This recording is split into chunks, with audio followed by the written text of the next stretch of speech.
श्रीगणेशाय नमः। ॐ श्री सरस्वत्यै नमः। ॐ श्रीगुरुभ्यो नमः। ॐ समस्तजनकल्याणे निरतं करुणामयं नमामि चिन्मयं देवं सद्गुरुं ब्रह्मविद्वरम्। वसुदेवसुतं देवं कंसचाणूरमर्दनं देवकी परमानन्दं कृष्णं वन्दे जगद्गुरुम्।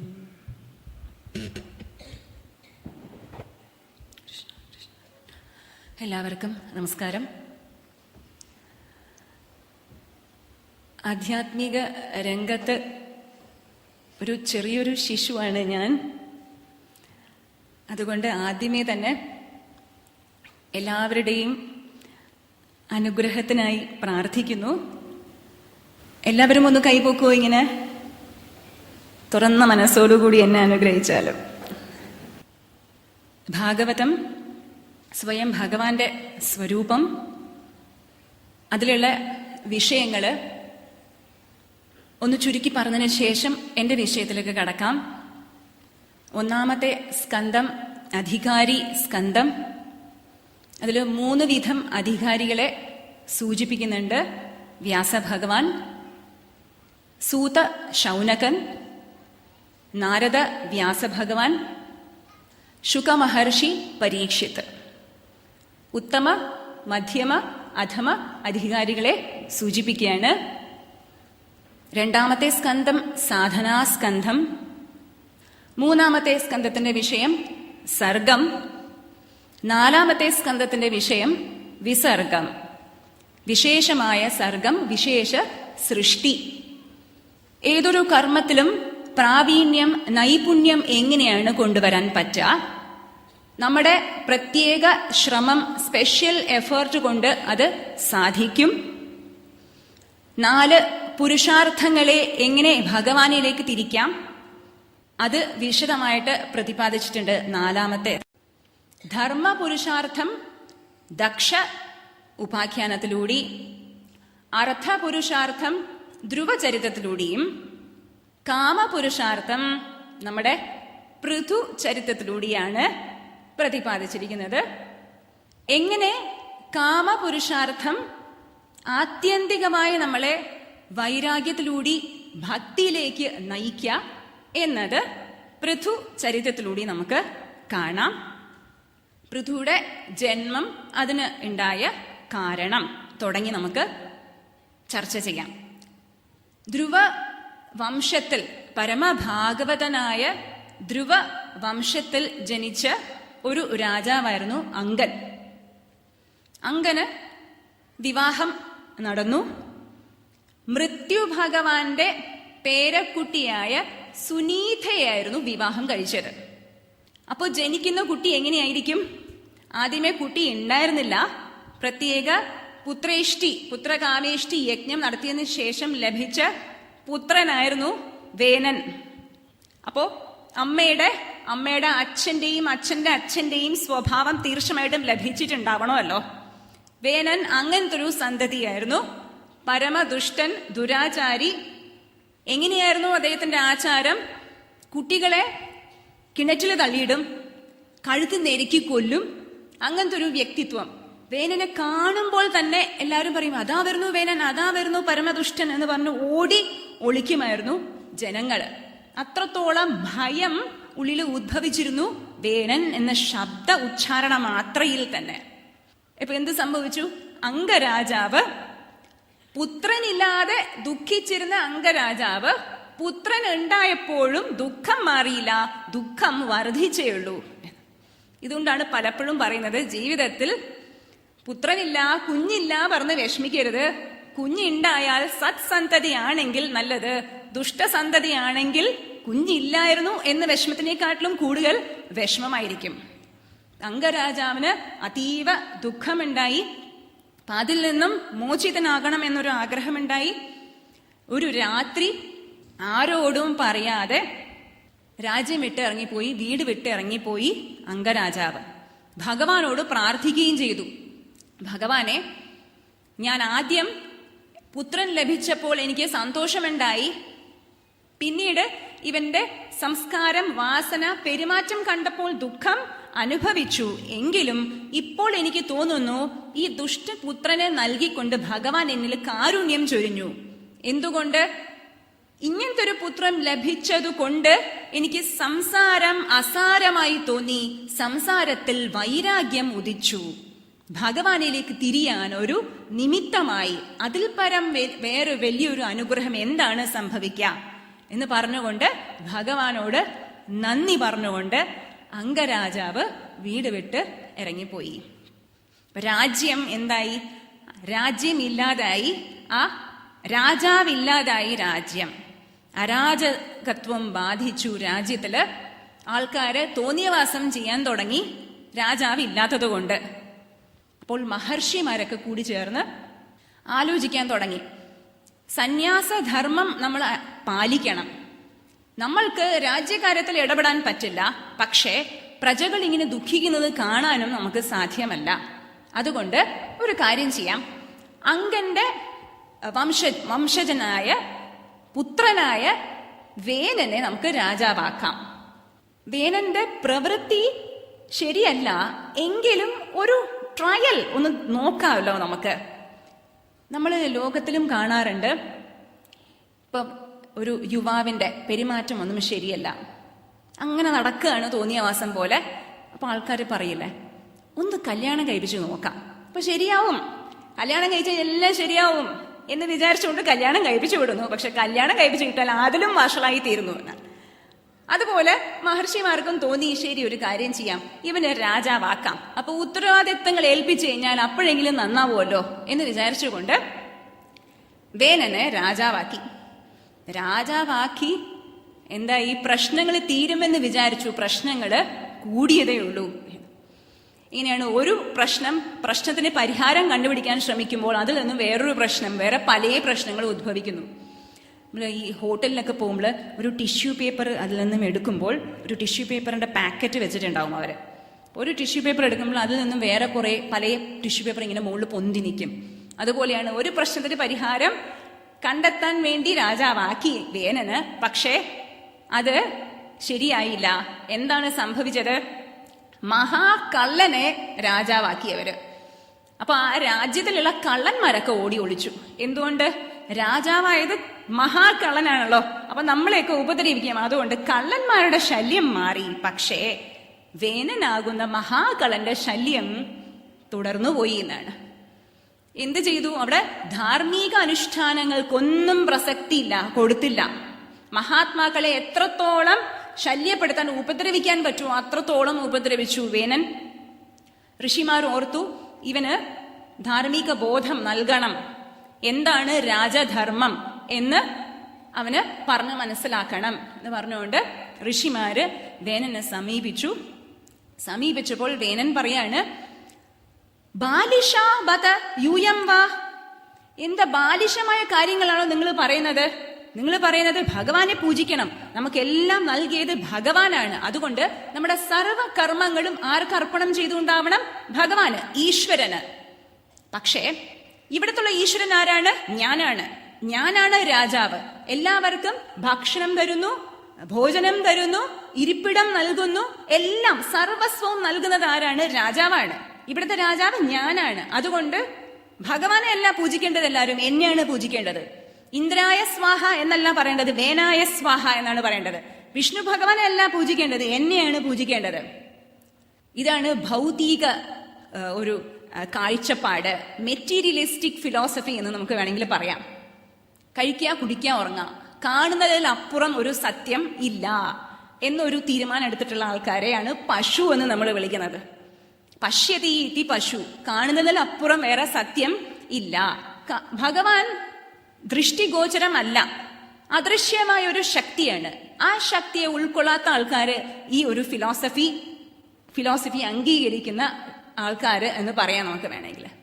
അപ്പൊ ഇങ്ങനെ പറഞ്ഞപ്പോൾ ഋഷിമാർ ഇത് കേട്ട് നിൽക്കുകയാണ്. അവർക്ക് കോപം ഇങ്ങനെ വർദ്ധിച്ചു വന്നു.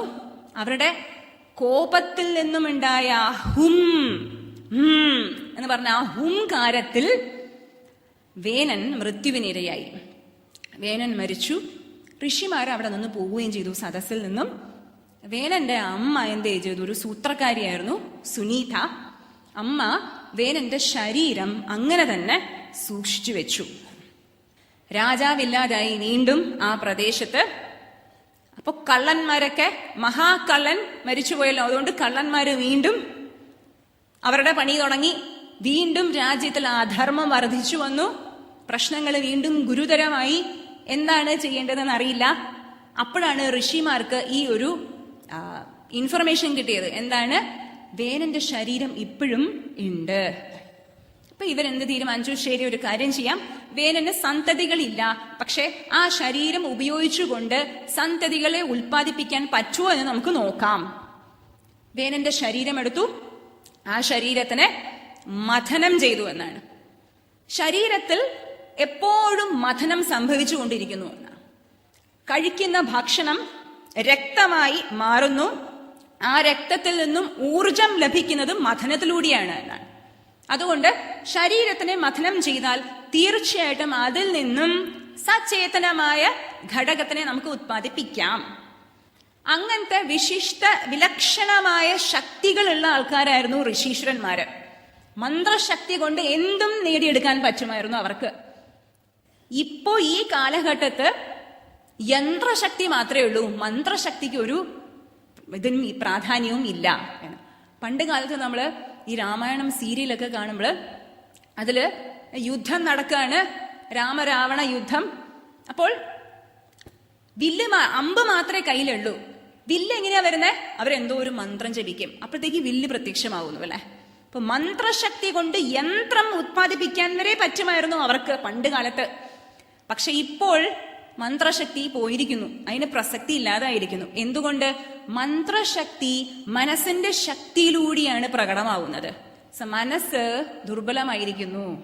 ധാർമ്മിക ബോധം ഇല്ലാത്ത മനസ്സിന് എങ്ങനെയാണ് മന്ത്രശക്തി ഉണ്ടാവുക? പക്ഷെ ഋഷീശ്വരന്മാർക്ക് ഉണ്ടായിരുന്നു. അവരെന്ത് ചെയ്തു? വേനന്റെ ഒരു ഭാഗം, ആ ഭാഗ ശരീരം മഥനം ചെയ്തു. മഥനം ചെയ്തപ്പോൾ ഒരു മനുഷ്യൻ പ്രത്യക്ഷപ്പെട്ടു. കാക്ക കറുമ്പനായിരുന്നു അദ്ദേഹം. ഹ്രസ്വബാഹു, ചെറിയ കൈകള്, ചെമ്പിച്ച നിറത്തിലുള്ള രോമങ്ങൾ ഉണ്ടായിരുന്നു ആ മനുഷ്യൻ പ്രത്യക്ഷപ്പെട്ടു. എന്നിട്ട് പറഞ്ഞു, കിം കരോമി എന്ന് ചോദിച്ചു. ഞാൻ എന്താ ചെയ്യണ്ടേ പറയൂ. അപ്പൊ ഋഷീശ്വരന്മാർ അവരെ കണ്ടിട്ട് പറഞ്ഞു, അവിടെ ഇരിക്കൂ, നിഷീദ അവിടെ ഇരിക്കൂ, ഒന്നും ചെയ്യണ്ട, നീ അവിടെ ഇരിക്കൂ എന്ന് പറഞ്ഞു. അപ്പൊ ഇരുന്നു. കുറച്ച് കഴിഞ്ഞിട്ട് ഋഷീശ്വരന്മാര് പറഞ്ഞു, ശരി പോയിക്കോളൂ നീ. അപ്പൊ ഇറങ്ങി പോവുകയും ചെയ്തു. ഇത് നിഷാദ ജാതിയായി മാറി എന്നാണ് പറയപ്പെടുന്നത്. നമ്മുടെ പൃഥുചരിത്രത്തിന്റെ അവസാനം നമ്മൾക്ക് നോക്കാം എന്താണ് അവരുടെ കർത്തവ്യം, അവരെന്താണ് ചെയ്യുന്നത് എന്ന്. പുരുഷ സൂക്തം എന്ന ഒരു മന്ത്രഭാഗത്തിൽ പറയുന്നു, ബാഹു രാജന്യ കൃതഃ. ഭഗവാന്റെ ആ സമഷ്ടി, ഭഗവാന്റെ ശരീരം, ആ ശരീരത്തില് കൈകളാണ്, ബാഹുക്കളാണ് ക്ഷത്രിയ വംശം. അതുകൊണ്ട് ക്ഷത്രിയനെ ഉത്പാദിപ്പിക്കണം എങ്കിൽ എന്താ വേണ്ടേ? വേനന്റെ ശരീരത്തില് കൈകളെ മഥനം ചെയ്യണം. അതുകൊണ്ട് ഇവരെന്ത് ചെയ്തു? വേനന്റെ 2 കൈകളെയും മഥനം ചെയ്തു. മഥനം ചെയ്തപ്പോൾ അതിൽ നിന്നും ഉദ്ഭവിച്ചു സാക്ഷാത് വിഷ്ണു ഭഗവാന്റെ അംശം. വിഷ്ണു ഭഗവാന്റെ അംശനായ പൃഥു രാജാവും ലക്ഷ്മി ദേവിയുടെ അംശമായ അർച്ചീദേവിയും സംഭൂതമായി ജാതരായി. സാക്ഷാത് ഭഗവാന്റെ തന്നെ അംശ അവതാരമായി കരുതപ്പെടുന്ന പൃഥു മഹാരാജാവ് ഉദ്ഭൂതരായി. ആ കൈകളിൽ നിന്നും, വേനന്റെ കൈകളിൽ നിന്നും, ദേവലോകത്തിൽ നിന്നും, ഭഗവാന്റെ അവതാരമാണ് സഞ്ജാതമായിരിക്കുന്നത്. അതുകൊണ്ട് ദേവലോകത്തിൽ നിന്നും പുഷ്പവൃഷ്ടി സംഭവിച്ചു. അഭിഷിക്തനാകാൻ വേണ്ടിയിട്ടുള്ള ഏർപ്പാടുകളൊക്കെ നടന്നു. ഇന്ദ്രഭഗവാൻ സിംഹാസനം ഒരുക്കി കൊടുത്തു, കുബേരനും കൂടി ചേർന്നിട്ട്. വിഷ്ണു ഭഗവാൻ സ്വന്തം സുദർശന ചക്രം കൊടുത്തു, സമ്മാനിച്ചു പൃഥു മഹാരാജാവിന്. എല്ലാ ഒരുക്കങ്ങളും നടന്നു. രാജ്യ അഭിഷേകം നടന്നതിന് ശേഷം ഉടനെ തന്നെ ഈ ഗായകന്മാര്, സ്തുതി പാഠകന്മാരുണ്ടാവുമല്ലോ എല്ലാ സ്ഥലത്തും. അവര് സ്തുതിക്കാൻ തുടങ്ങി, പുകഴ്ത്താൻ തുടങ്ങി രാജാവിന്. പുകഴ്ത്താൻ തുടങ്ങിയപ്പോൾ എങ്ങനെയാ പുകഴ്ത്തുന്നത്? ഓ, നീ വലിയ ആളാണ്, എങ്ങനെയൊക്കെ ചെയ്യുന്നു, നല്ല വ്യക്തിയാണ്, നല്ല സംസ്കാരമുള്ള മനുഷ്യനാണ്, അങ്ങനെയൊക്കെ പറയാൻ തുടങ്ങിയപ്പോൾ പൃഥു മഹാരാജാവ് പറയാണ്, ദാ നിൽക്കൂ നിൽക്കൂ നിൽക്കൂ, വെയിറ്റ് വെയിറ്റ്, ഞാൻ ഇപ്പൊ രംഗപ്രവേശം ചെയ്തിട്ടേ ഉള്ളൂ, ഇപ്പൊ രാജാവായി അഭിഷിക്തനായതേ ഉള്ളൂ, ഒന്നും തന്നെ ചെയ്യാൻ തുടങ്ങിയിട്ടില്ല, എന്റെ പ്രവൃത്തികളൊന്നും നിങ്ങൾ കണ്ടിട്ട് പോലുമില്ല, പിന്നെ എങ്ങനെയാ എന്നെ പുകഴ്ത്തുന്നത്? പുകഴ്ത്തുന്നതിൽ കാര്യമുണ്ടോ? കാരണം ഞാൻ ചെയ്തു തുടങ്ങിയിട്ടില്ല, എന്റെ പ്രവൃത്തികളൊന്നും നിങ്ങൾ കണ്ടിട്ടുമില്ല, പിന്നെ എന്തിനാ പുകഴ്ത്തുന്നത്? ഇത് വെറും വേസ്റ്റ് ആണ്. അത് മാത്രമല്ല, ഇങ്ങനത്തുള്ള പുകഴ്ത്തല്, സ്തുതി ആരാണ് ഇത് കേട്ടാൽ സന്തോഷിക്കുക? കുട്ടികൾ മാത്രമേ സന്തോഷിക്കുള്ളൂ ഇങ്ങനത്തെ സ്തുതികള് കേട്ടാൽ. ഇത് പൃഥുവിന്റെ മഹത്വത്തിനെയാണ് എടുത്ത് കാണിക്കുന്നത്. പൊതുവെ എല്ലാവരും അവരവരുടെ സ്തുതി കേൾക്കാൻ ഇഷ്ടപ്പെടുന്നവരാണല്ലേ. ഉള്ളതും ഇല്ലാത്തതും കേൾക്കാനും ഇഷ്ടമാണല്ലോ. പക്ഷെ പൃഥു മഹാരാജാവ് കാണിക്കുകയാണ്, ഇല്ല, സ്തുതി കേൾക്കുമ്പോൾ എന്താ വേണ്ടത്? ശരിക്കും ലജ്ജയാണ്, ഹ്രീയാണ് ഉള്ളിൽ തോന്നേണ്ടത്. ഇല്ലാത്തത് പറയുമ്പോൾ അവിടെ ഓപ്പൺ ആയിട്ട് പറയും, തുറന്നു പറയുകയും വേണം. അപ്പൊ പൃഥു മഹാരാജാവ് പറയാണ്, പറ്റില്ല, നിൽക്കൂ. അപ്പൊ സ്തുതി പാഠകന്മാർ തമ്മിൽ നോക്കുകയാണ്. ഇപ്പൊ എന്താ ചെയ്യേണ്ടത്? നമ്മുടെ ജോലി അതായിപ്പോയി, എന്താ ചെയ്യണ്ടേ? അപ്പൊ അവര് ഋഷീശ്വരന്മാരെ നോക്കി, മുനികളെ നോക്കി. അപ്പൊ മുനികൾ പറയാണ്, ശരി, മഹാരാജാവ് പറഞ്ഞു സ്തുതിക്കാൻ പാടില്ല, പക്ഷെ ഇങ്ങനെയുള്ള സ്തുതിയാകാലോ. എങ്ങനെയാണ്? നീ നല്ല ഒരു രാജാവായി തീരും, പ്രജകളെ നല്ല രീതിയിൽ പരിപാലിക്കും, സമ്പദ് സമൃദ്ധി ഉണ്ടാക്കും എന്ന് പറഞ്ഞ് ഫ്യൂച്ചർ ടെൻസിൽ അങ്ങനെ ഉപയോഗിക്കാലോ, അങ്ങനെ സ്തുതിക്കാമല്ലോ എന്ന് പറഞ്ഞു. അപ്പൊ എന്ത് ചെയ്തു സ്തുതി പാഠകന്മാർ? ശരി, അങ്ങനെ ഒരു രീതിയിലാകാം എന്ന് പറഞ്ഞ് പൃഥു മഹാരാജന്റെ സ്തുതികൾ പറയാണ്. എങ്ങനത്തെ രാജാവായി തീരും എന്നാണ്? നല്ലവണ്ണം രാജ്യം ഭരിക്കും, ഉത്തമനായിട്ടുള്ള ഒരു രാജാവ് എങ്ങനെ ആയിരിക്കണം എന്ന് പൃഥു കാണിച്ചു കൊടുക്കും. മുതിർന്നവരെ ആദരിക്കും, പരസ്ത്രീകളെ അമ്മയെ പോലെ കാണും, വൃദ്ധരെ സംരക്ഷിക്കും, ദീനന്മാരെ സംരക്ഷിക്കും, ബ്രാഹ്മണരെ സേവിക്കും, ഭക്തന്മാരെയും സേവിക്കും. അങ്ങനത്തെ ഉത്തമനായിട്ടുള്ള രാജാവായി തീരും എന്ന് പറഞ്ഞ് പൃഥു മഹാരാജാവിനെ സ്തുതിക്കുകയാണ് പാഠകന്മാര്. അതിനുശേഷം വരുന്നത് എങ്ങനെയാണ് ഭൂമി ദേവിക്ക് പൃഥ്വി എന്ന് പേര് കിട്ടിയത്? വേനന്റെ രാജ്യഭരണം ഉണ്ടായ സമയത്ത് മഹാദുഷ്ടന്മാരായി തീർന്നു ജനങ്ങള്. എന്താ പറയാ, തികച്ചും സ്വാർത്ഥമായ ജീവിതം നയിച്ചുകൊണ്ടിരുന്നു ജനങ്ങൾ. അതുകൊണ്ട് ഭൂമിദേവി സ്വന്തം രസം സത്തുകളെല്ലാം ഒളിച്ചു വെച്ചു. വിളകളൊന്നും ഉണ്ടായില്ല, ഒന്നും തന്നെ കൊടുക്കാതായി ഭൂമിദേവി. അപ്പോൾ ജനങ്ങൾ എന്തായി? ദാഹിച്ചും വിശന്നും അവശരായി എന്നാണ്. ഈ ഒരു സ്ഥിതിയില് പൃഥു മഹാരാജാവിന്റെ അടുത്ത് ചെന്നു ജനങ്ങള്. എന്നിട്ട് പറഞ്ഞു, അങ്ങേക്ക് പല കാര്യങ്ങൾ ഉണ്ടാവും ചെയ്യാൻ, എന്നാൽ അതൊക്കെ ചെയ്യാൻ വരട്ടെ. ഇപ്പോൾ ഞങ്ങൾക്ക് നല്ല ദാഹവും വിശപ്പും ഉണ്ട്, അതുകൊണ്ട് കഴിക്കാൻ എന്തെങ്കിലും ഭക്ഷണം തരൂ എന്ന് പറഞ്ഞു. അപ്പൊ പൃഥു മഹാരാജാവ് ചോദ്യം ചോദിച്ചു, എന്താ വിളവുകളൊന്നും ഉണ്ടാവുന്നില്ലേ? അപ്പൊ അവർ പറഞ്ഞു, ഇല്ല, ഒന്നും ഉണ്ടാവുന്നില്ല. അതിന് കാരണം എന്താണ്? അതിന് പരിശ്രമിക്കണമല്ലോ. വിത്ത് വിളച്ചാലല്ലേ വിളവുകൾ ഉണ്ടാവുള്ളൂ. അതും ഇല്ല. എല്ലാവരും ജനങ്ങൾ എങ്ങനെയായി മാറി? അലസന്മാരായി മാറി. പാടങ്ങളൊക്കെ വൃത്തിയാക്കി അവിടെ ഫ്ലാറ്റുകൾ വരാൻ തുടങ്ങിയല്ലേ. ഫ്ലാറ്റായി മാറുന്നു എന്നാണ്. കാരണം കൃഷി നോക്കണമെങ്കിൽ അത്ര എളുപ്പമുള്ള ഒരു കാര്യമല്ലല്ലോ. അതിന് ഒരുപാട് പരിശ്രമം വേണം. അത് ചെയ്തു കഴിഞ്ഞാൽ ശരീരത്തിന് ആരോഗ്യവും ഉണ്ടാവും. ഇപ്പോൾ അതൊന്നുമില്ല. ആരോഗ്യവും പോയിരിക്കുന്നു, ശരീരത്തിന്റെ സ്ഥിതിയും മോശമായിരിക്കുന്നു, പ്രശ്നങ്ങളും എന്താ പറയാ പ്രകൃതിയും നമ്മളെ തിരിച്ചടിക്കാൻ തുടങ്ങിയിരിക്കുന്നു എന്നാണ്. അങ്ങനത്തെ ഒരു സ്ഥിതി. അപ്പൊ പൃഥു മഹാരാജാവ് ഓർക്കാണ്, ശരി, അങ്ങനെയാണ് കാര്യം അല്ലെ. അമ്പും വില്ലും എടുത്തിറങ്ങി. എന്നിട്ട് ഭൂമിദേവിയോട് ചോദ്യം ചോദിക്കാൻ പോവാണ്. ഭൂമിദേവി, ഭൂമാതാവ്, ഒരു പശുവിന്റെ രൂപം ധരിച്ച് പൃഥുവിന്റെ മുന്നിൽ പ്രത്യക്ഷപ്പെട്ടു. പൃഥു അമ്പും വില്ലും ധരിച്ച് വന്നിരിക്കുകയാണ്, എന്നെ ആക്രമിക്കാൻ വന്നിരിക്കുകയാണ് എന്ന് കണ്ടപ്പോൾ ഓടാൻ തുടങ്ങി. മഹാരാജാവും പിന്നാലെ ഓടി. എവിടേക്കാണ് ഓടുന്നത് നീ എന്ന് പറഞ്ഞുകൊണ്ട് ഓടി. അപ്പോ ഭൂമിദേവി, പശുവിന്റെ രൂപം ധരിച്ച ഭൂമിദേവി പറയാണ്, ഞാൻ അങ്ങയുടെ ദാസിയാണ്, ഞാൻ ഒരു സ്ത്രീയല്ലേ, ഒരു സ്ത്രീയെ ആക്രമിക്കാൻ പാടുണ്ടോ എന്ന് പറഞ്ഞു ചോദ്യം ചോദിച്ചു. അപ്പൊ പൃഥു മഹാരാജാവ് പറഞ്ഞു, ആരാണോ അധർമ്മം പ്രവർത്തിക്കുന്നത്, അത് സ്ത്രീ ആണെങ്കിലും പുരുഷനാണെങ്കിലും അവര് ദണ്ഡനത്തിന് അർഹരാണ്, തീർച്ചയായിട്ടും അവരെ ദണ്ഡിക്കണം, അതാണ് നിയമം എന്ന് പറഞ്ഞു. നിന്റെ പേര് വസുധ, വസുന്ധര, ധര എന്നൊക്കെയാണല്ലോ. അപ്പൊ എല്ലാം വഹിച്ചുകൊണ്ട് നിൽക്കുന്നവൾ, എല്ലാവർക്കും എല്ലാം പ്രദാനം ചെയ്യുന്നവൾ എന്നാണല്ലോ അർത്ഥം. പക്ഷെ ആ പേരിനുള്ള അർത്ഥം നിന്നിൽ കാണുന്നില്ലല്ലോ, എന്തുകൊണ്ടാ ഇങ്ങനെ ചെയ്യുന്നേ എന്ന് പറഞ്ഞിട്ട് ചോദ്യം ചോദിച്ചു പൃഥു മഹാരാജ. അപ്പൊ ഭൂമിദേവി പറയാണ്, ജനങ്ങൾ ദുഷ്ടരായി തീർന്നിരിക്കുന്നു, ദുരാചാരികളായി തീർന്നിരിക്കുന്നു, അതുകൊണ്ടാണ് ഞാൻ എല്ലാം ഒളിപ്പിച്ച് വെച്ചത്. എന്തുകൊണ്ട്? രാജാവ് ദുഷ്ടനായി കഴിഞ്ഞാൽ പ്രജകളും അതുപോലെയായി തീരും. അതുകൊണ്ട് ഇപ്പൊ എന്താ ചെയ്യാൻ പറ്റുക? നല്ലൊരു രാജാവ് വന്നു കഴിഞ്ഞാലോ ഞാൻ തയ്യാറാണ്, എന്റെ ഉള്ളിലുള്ള നിധിയൊക്കെ പ്രദാനം ചെയ്യാൻ ഞാൻ തയ്യാറാണ്, എടുത്തുകൊള്ളുക. പക്ഷെ പശു പാല് വത്സത്തിനാണ് നൽകുക, കിടാവിനാണ് നൽകുക. അതുകൊണ്ട് നിങ്ങൾക്ക് ആവശ്യമുള്ളത് ഒരു കിടാവിലൂടി നിങ്ങൾ എടുത്തോളൂ.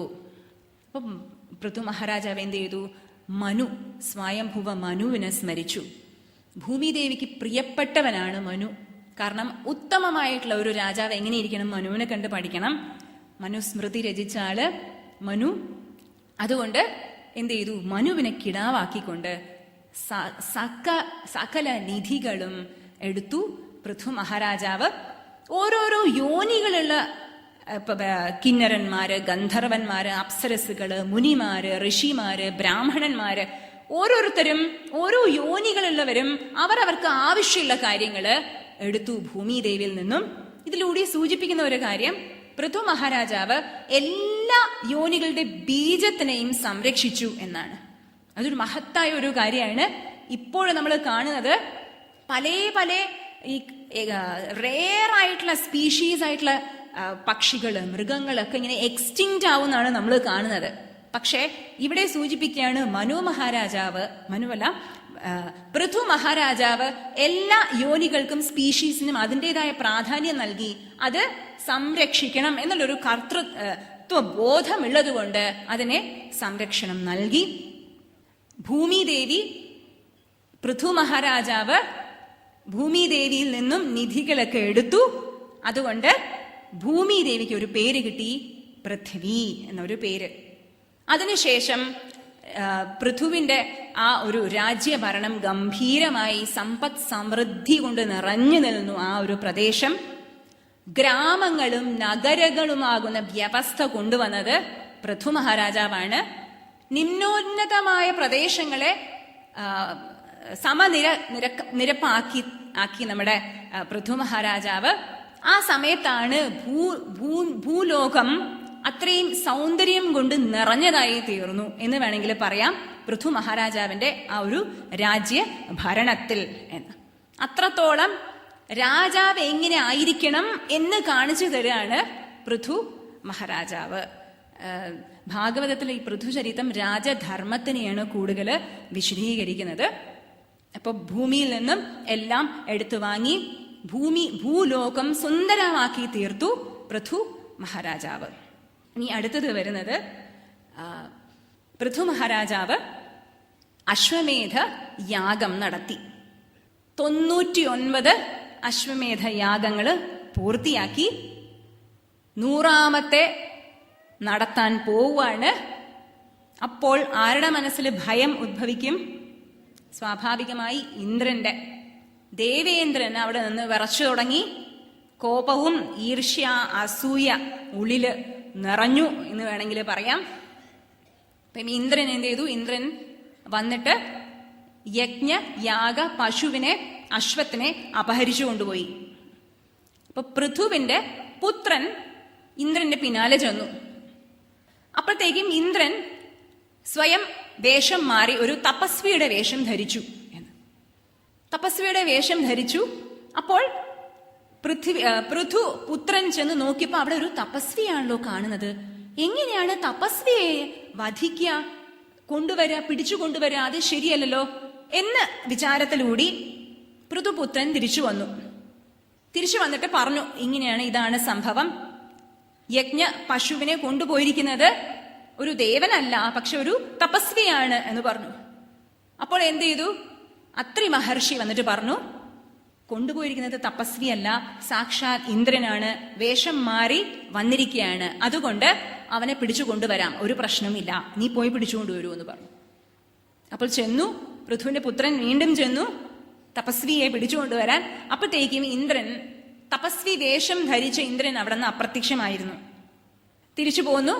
ശരി, ഇനി യാഗം പൂർത്തീകരിക്കാം എന്ന് പറഞ്ഞുകൊണ്ട് ഇവര് തിരിച്ചു വന്നിട്ട് യാഗത്തിന്റെ കാര്യങ്ങള് നിർവഹിക്കാൻ തുടങ്ങി.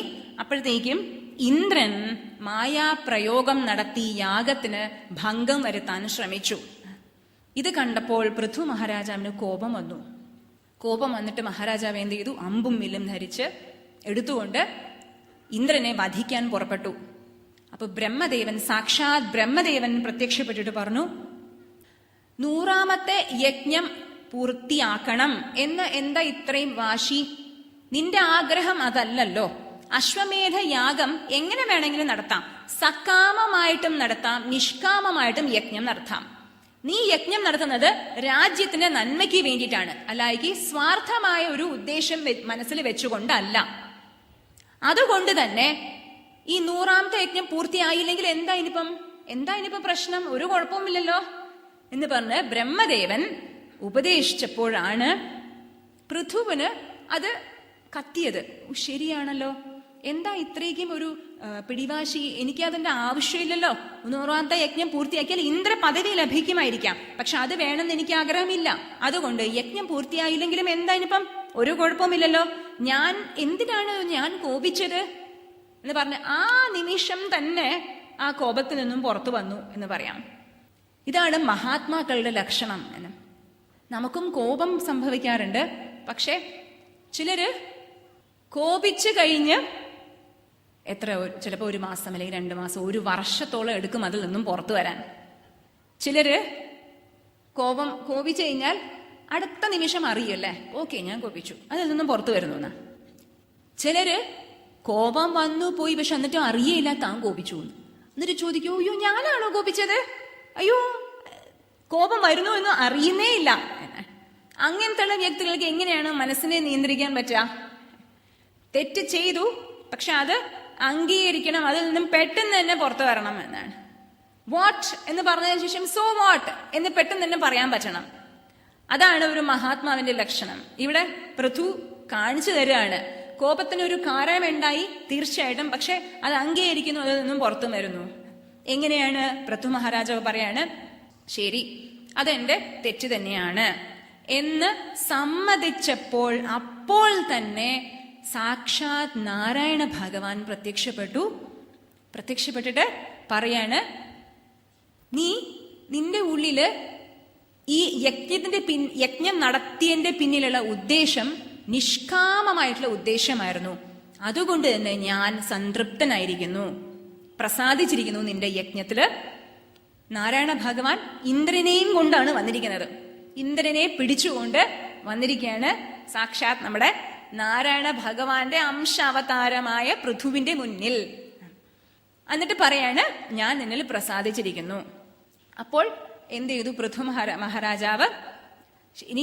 എനിക്ക് ദേഷ്യമൊന്നുമില്ല ഇന്ദ്രന്റെ അടുത്തും. ഇന്ദ്രനെ ചെന്നു നല്ലോണം ആലിംഗനം ചെയ്തു എന്നാണ്. രണ്ടുപേരും ഹാൻഡ് ഷേക്ക് ചെയ്തു എന്നാണ്. ഇങ്ങനെയായിരിക്കണം. കോപത്തിൽ നിന്നും പുറത്തു വന്നു ആരോടാണോ കോപം വന്നത് അവരോടും നല്ലൊരു സമീപനം ഉണ്ടാവണം. അങ്ങനെ ഉണ്ടായി. ആലിംഗനം ചെയ്തു. രണ്ടുപേരും നല്ല സുഹൃത്തുക്കളായി. ഭഗവാൻ പറയാണ്, നിന്റെ യജ്ഞത്തിൽ ഞാൻ പ്രസാദിച്ചിരിക്കുന്നു, വരം ചോദിച്ചോളൂ എന്ന് പറയാണ് ഭഗവാൻ. ഇത് നമ്മൾ പഠിക്കേണ്ട ഒരു പാഠം, ഒരു സന്ദേശമാണ്. നല്ലൊരു ഉത്കൃഷ്ടമായ ഒരു സന്ദേശം. യജ്ഞം നടത്തുന്നത് ഭഗവത് പ്രീതിക്ക് വേണ്ടിയിട്ടാണ്. ഭഗവാൻ ഇതിലൂടെ പ്രീതനാകണം എന്നൊരു ഉദ്ദേശത്തോടു കൂടിയാണ് നമ്മൾ ഒരു യജ്ഞം നടത്തുന്നത്. പക്ഷെ ആ യജ്ഞം സകാമമായിട്ട് നടത്തുകയാണെങ്കിൽ, ശരിയായ രീതിയിൽ പൂർത്തീകരിച്ചില്ല എങ്കിൽ അതിന്റെ ഉദ്ദിഷ്ട ഫലം നമുക്ക് ലഭ്യമാകില്ല.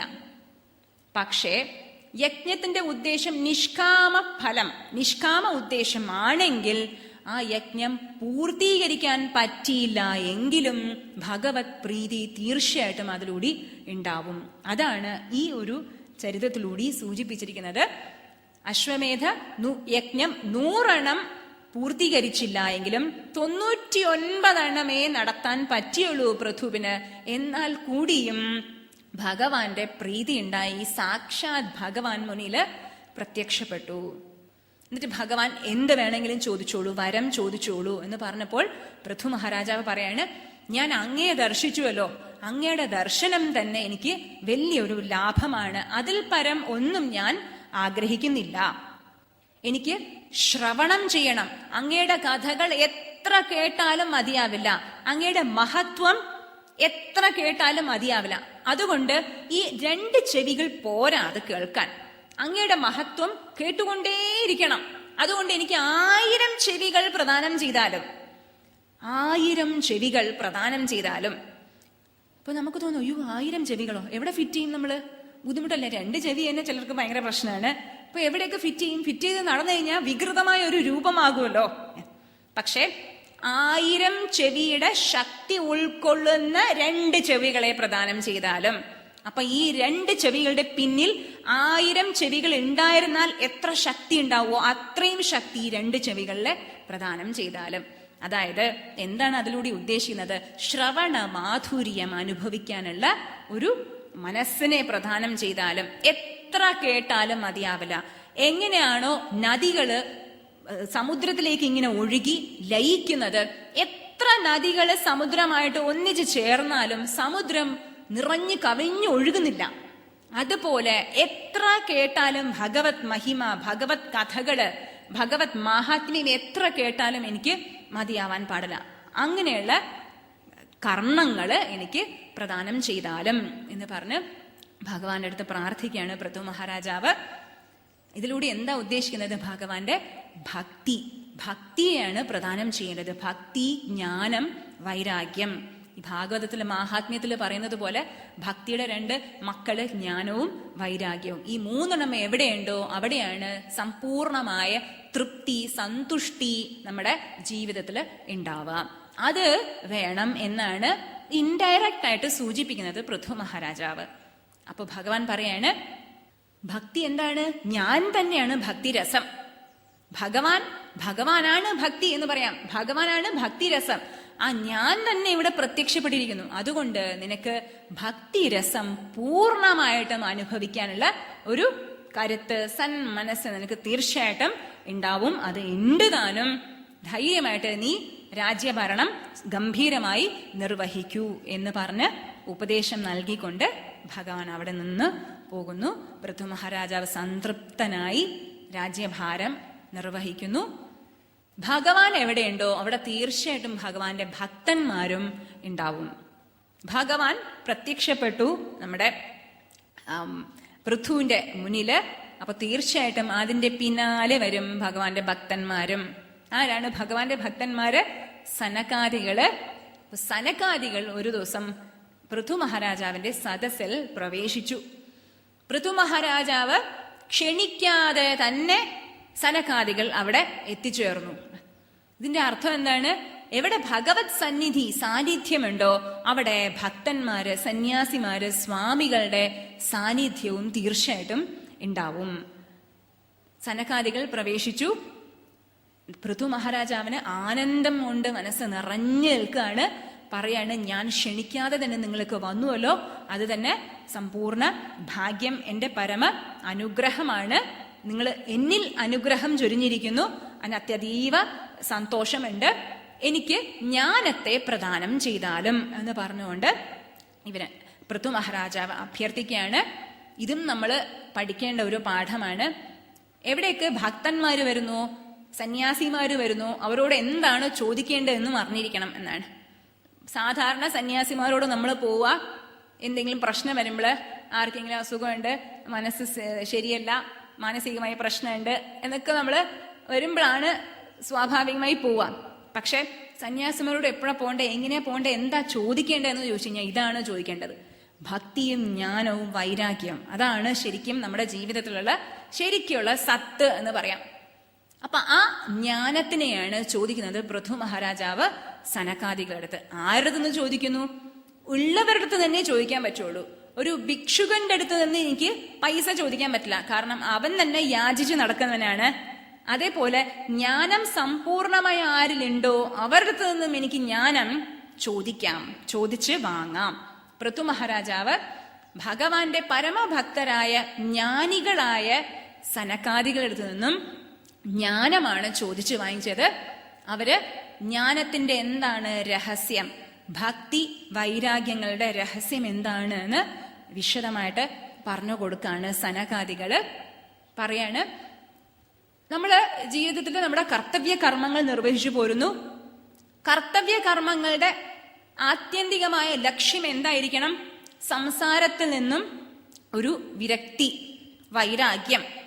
അതാണ് ശരിക്കും ഉദ്ഭൂതമാകേണ്ടത്. നമ്മുടെ കർത്തവ്യ കർമ്മങ്ങൾ ഭഗവാനിൽ അർപ്പിച്ചുകൊണ്ട് ചെയ്യുകയാണെങ്കിൽ സ്വാഭാവികമായി സംസാരം അസാരമാണ് എന്ന് തോന്നും നമുക്ക്. രാഗദ്വേഷങ്ങൾ കുറഞ്ഞു കുറഞ്ഞു വരും, ഭേദബുദ്ധി ഇല്ലാതാകുന്നു. അതിലൂടെ ഉണ്ടാവുന്ന എന്താണ്? ഈ ലോകത്തിൽ ശാശ്വതമായി എന്താണത്? ഭഗവാൻ മാത്രമാണ്. ലോകം മാറിക്കൊണ്ടിരിക്കുകയാണ്. മാറിക്കൊണ്ടിരിക്കുന്ന ലോകത്തിൽ മാറാത്ത ഒരു അധിഷ്ഠാനം എന്തായാലും ഉണ്ട്. ആ മാറാത്ത അടിസ്ഥാനത്തിനെ പിടിച്ചു കഴിഞ്ഞാൽ മാത്രമേ എനിക്ക് സംതൃപ്തി, ശാശ്വതമായ സുഖം ഉണ്ടാവുള്ളൂ. അതുകൊണ്ട് കർത്തവ്യ നിർവഹണം എന്തില് അവസാനിക്കണം എന്ന് ചോദിച്ചു കഴിഞ്ഞാൽ വൈരാഗ്യത്തില്, വിരക്തിയിൽ. വൈരാഗ്യം ആ പദത്തിന് തന്നെ അർത്ഥം വിശേഷരാഗ, വിഗത രാഗ. വിശേഷരാഗം എന്ന് പറയുമ്പോൾ സ്പെഷ്യൽ രാഗം ആരോടായിരിക്കണം? ഈശ്വരനോട് പ്രത്യേക ഒരു ഇഷ്ടം. പിന്നീടോ സംസാരത്തിനുള്ള ഇഷ്ടം കുറയ എന്ന്. വിഗത രാഗ, സംസാരത്തിനോടുള്ള ഇഷ്ടം കുറയ, ഭഗവാനോടുള്ള ഇഷ്ടം, രാഗം കൂടുക. പൂജ്യസ്വാമി ചിന്മയാനന്ദജിയുടെ ഭാഷയിൽ പറയണമെങ്കിൽ detach and attach. Detach from the lower and attach to the higher. സ്വാമിജിയുടെ യജ്ഞം കഴിഞ്ഞിട്ട് സ്വാമിജി പോകാനിരിക്കുകയായിരുന്നു. അപ്പോൾ ഒരു അമ്മ ഓടി വന്നിട്ട് പറയാണ്, സ്വാമിജി എനിക്ക് യജ്ഞം അറ്റൻഡ് ചെയ്യാൻ പറ്റിയിട്ടില്ല, യജ്ഞത്തിൽ പങ്കുകൊള്ളാൻ പറ്റിയിട്ടില്ല, യജ്ഞത്തിന് എന്താണ് സാരം എന്ന് ചുരുക്കി പറയാമോ 2 വാക്കിൽ? സ്വാമിജി കാറിലേക്ക് കയറാൻ നിൽക്കാണ്. അപ്പൊ കാല് താഴെ നിന്നും കാറിന്റെ ഉള്ളിലേക്ക് എടുത്ത് വെക്കുകയാണ്. അപ്പൊ ഒരു കാല് താഴെ നിന്നും എടുക്കണം, മുകളിലേക്ക് വെക്കുകയും വേണം. അപ്പൊ പറയാണ്, യജ്ഞത്തിൽ എടുത്ത വിഷയത്തിന്റെ സാരം എന്താണ്? Detach and attach. Detach from the lower, താഴെ നിന്നും കാല് എടുക്കുക, എന്നിട്ട് കാറിന്റെ ഉള്ളിൽ കാല് വെക്കണമല്ലോ അല്ലെ, വെച്ചില്ലെങ്കിൽ അതങ്ങനെ തൂങ്ങി നിൽക്കും അല്ലെ. അതുകൊണ്ട് എന്താ വേണ്ടേ? ഈ സംസാരത്തിൽ നിന്നും മാറിക്കൊണ്ട്, സദാ മാറിക്കൊണ്ടിരിക്കുന്ന സംസാരത്തിൽ നിന്നും മനസ്സിനെ എടുത്തു മാറ്റി ഏതിലേക്ക് വെക്കണം? ഭഗവാനിലേക്ക് കൊടുക്കണം, നയിപ്പിക്കണം. ഇല്ലെങ്കിൽ അങ്ങ് തൂങ്ങി നിൽക്കും, ഒരു ആശ്രയസ്ഥാനമില്ലാതെ മനസ്സിങ്ങനെ ഭ്രമിച്ചുകൊണ്ട് നടക്കും. ഒരു സ്വാമിജി ഒരു ഉദാഹരണം പറയുന്നുണ്ട്, ഒരു കാർഡ്ബോർഡ് ചെയറിന്റെ ഉദാഹരണം. കാർഡ്ബോർഡ് ചെയറില് നമുക്ക് എന്തും ചെയ്യാം. എന്താ പറയാ, ഒരു ഈ വീടുകളിലൊക്കെ പോകുമ്പോൾ കണ്ണാടിയുടെ ഉള്ളില് ഇങ്ങനെ ഓരോ സാധനങ്ങളൊക്കെ വെച്ചിട്ടുണ്ടാവുമല്ലോ, കുഞ്ഞു കുഞ്ഞു സാധനങ്ങള്. അതുപോലെ ഇത് എന്തിനു വേണമെങ്കിലും ഉപയോഗിക്കാം, കണ്ട് ഭംഗി ആസ്വദിക്കാം. കാർഡ്ബോർഡ് ചെയറിന്റെ തൊട്ട് അതിന്റെ ഭംഗി ആസ്വദിക്കാം. പക്ഷേ ഒരേ ഒരു കാര്യം മാത്രം അതിൽ ചെയ്യാൻ പറ്റില്ല. കാർഡ്ബോർഡ് കൊണ്ട് ഉണ്ടാക്കിയ, പേപ്പർ കൊണ്ട് ഉണ്ടാക്കിയ ചെയറിൽ ഒരു കാര്യം മാത്രം ചെയ്യാൻ പാടില്ല. എന്താണ്? ഇരിക്കാൻ പാടില്ല. ഇരുന്ന് കഴിഞ്ഞാൽ എന്താകും? വിവരം അറിയൂല്ലേ, നടു പോകും.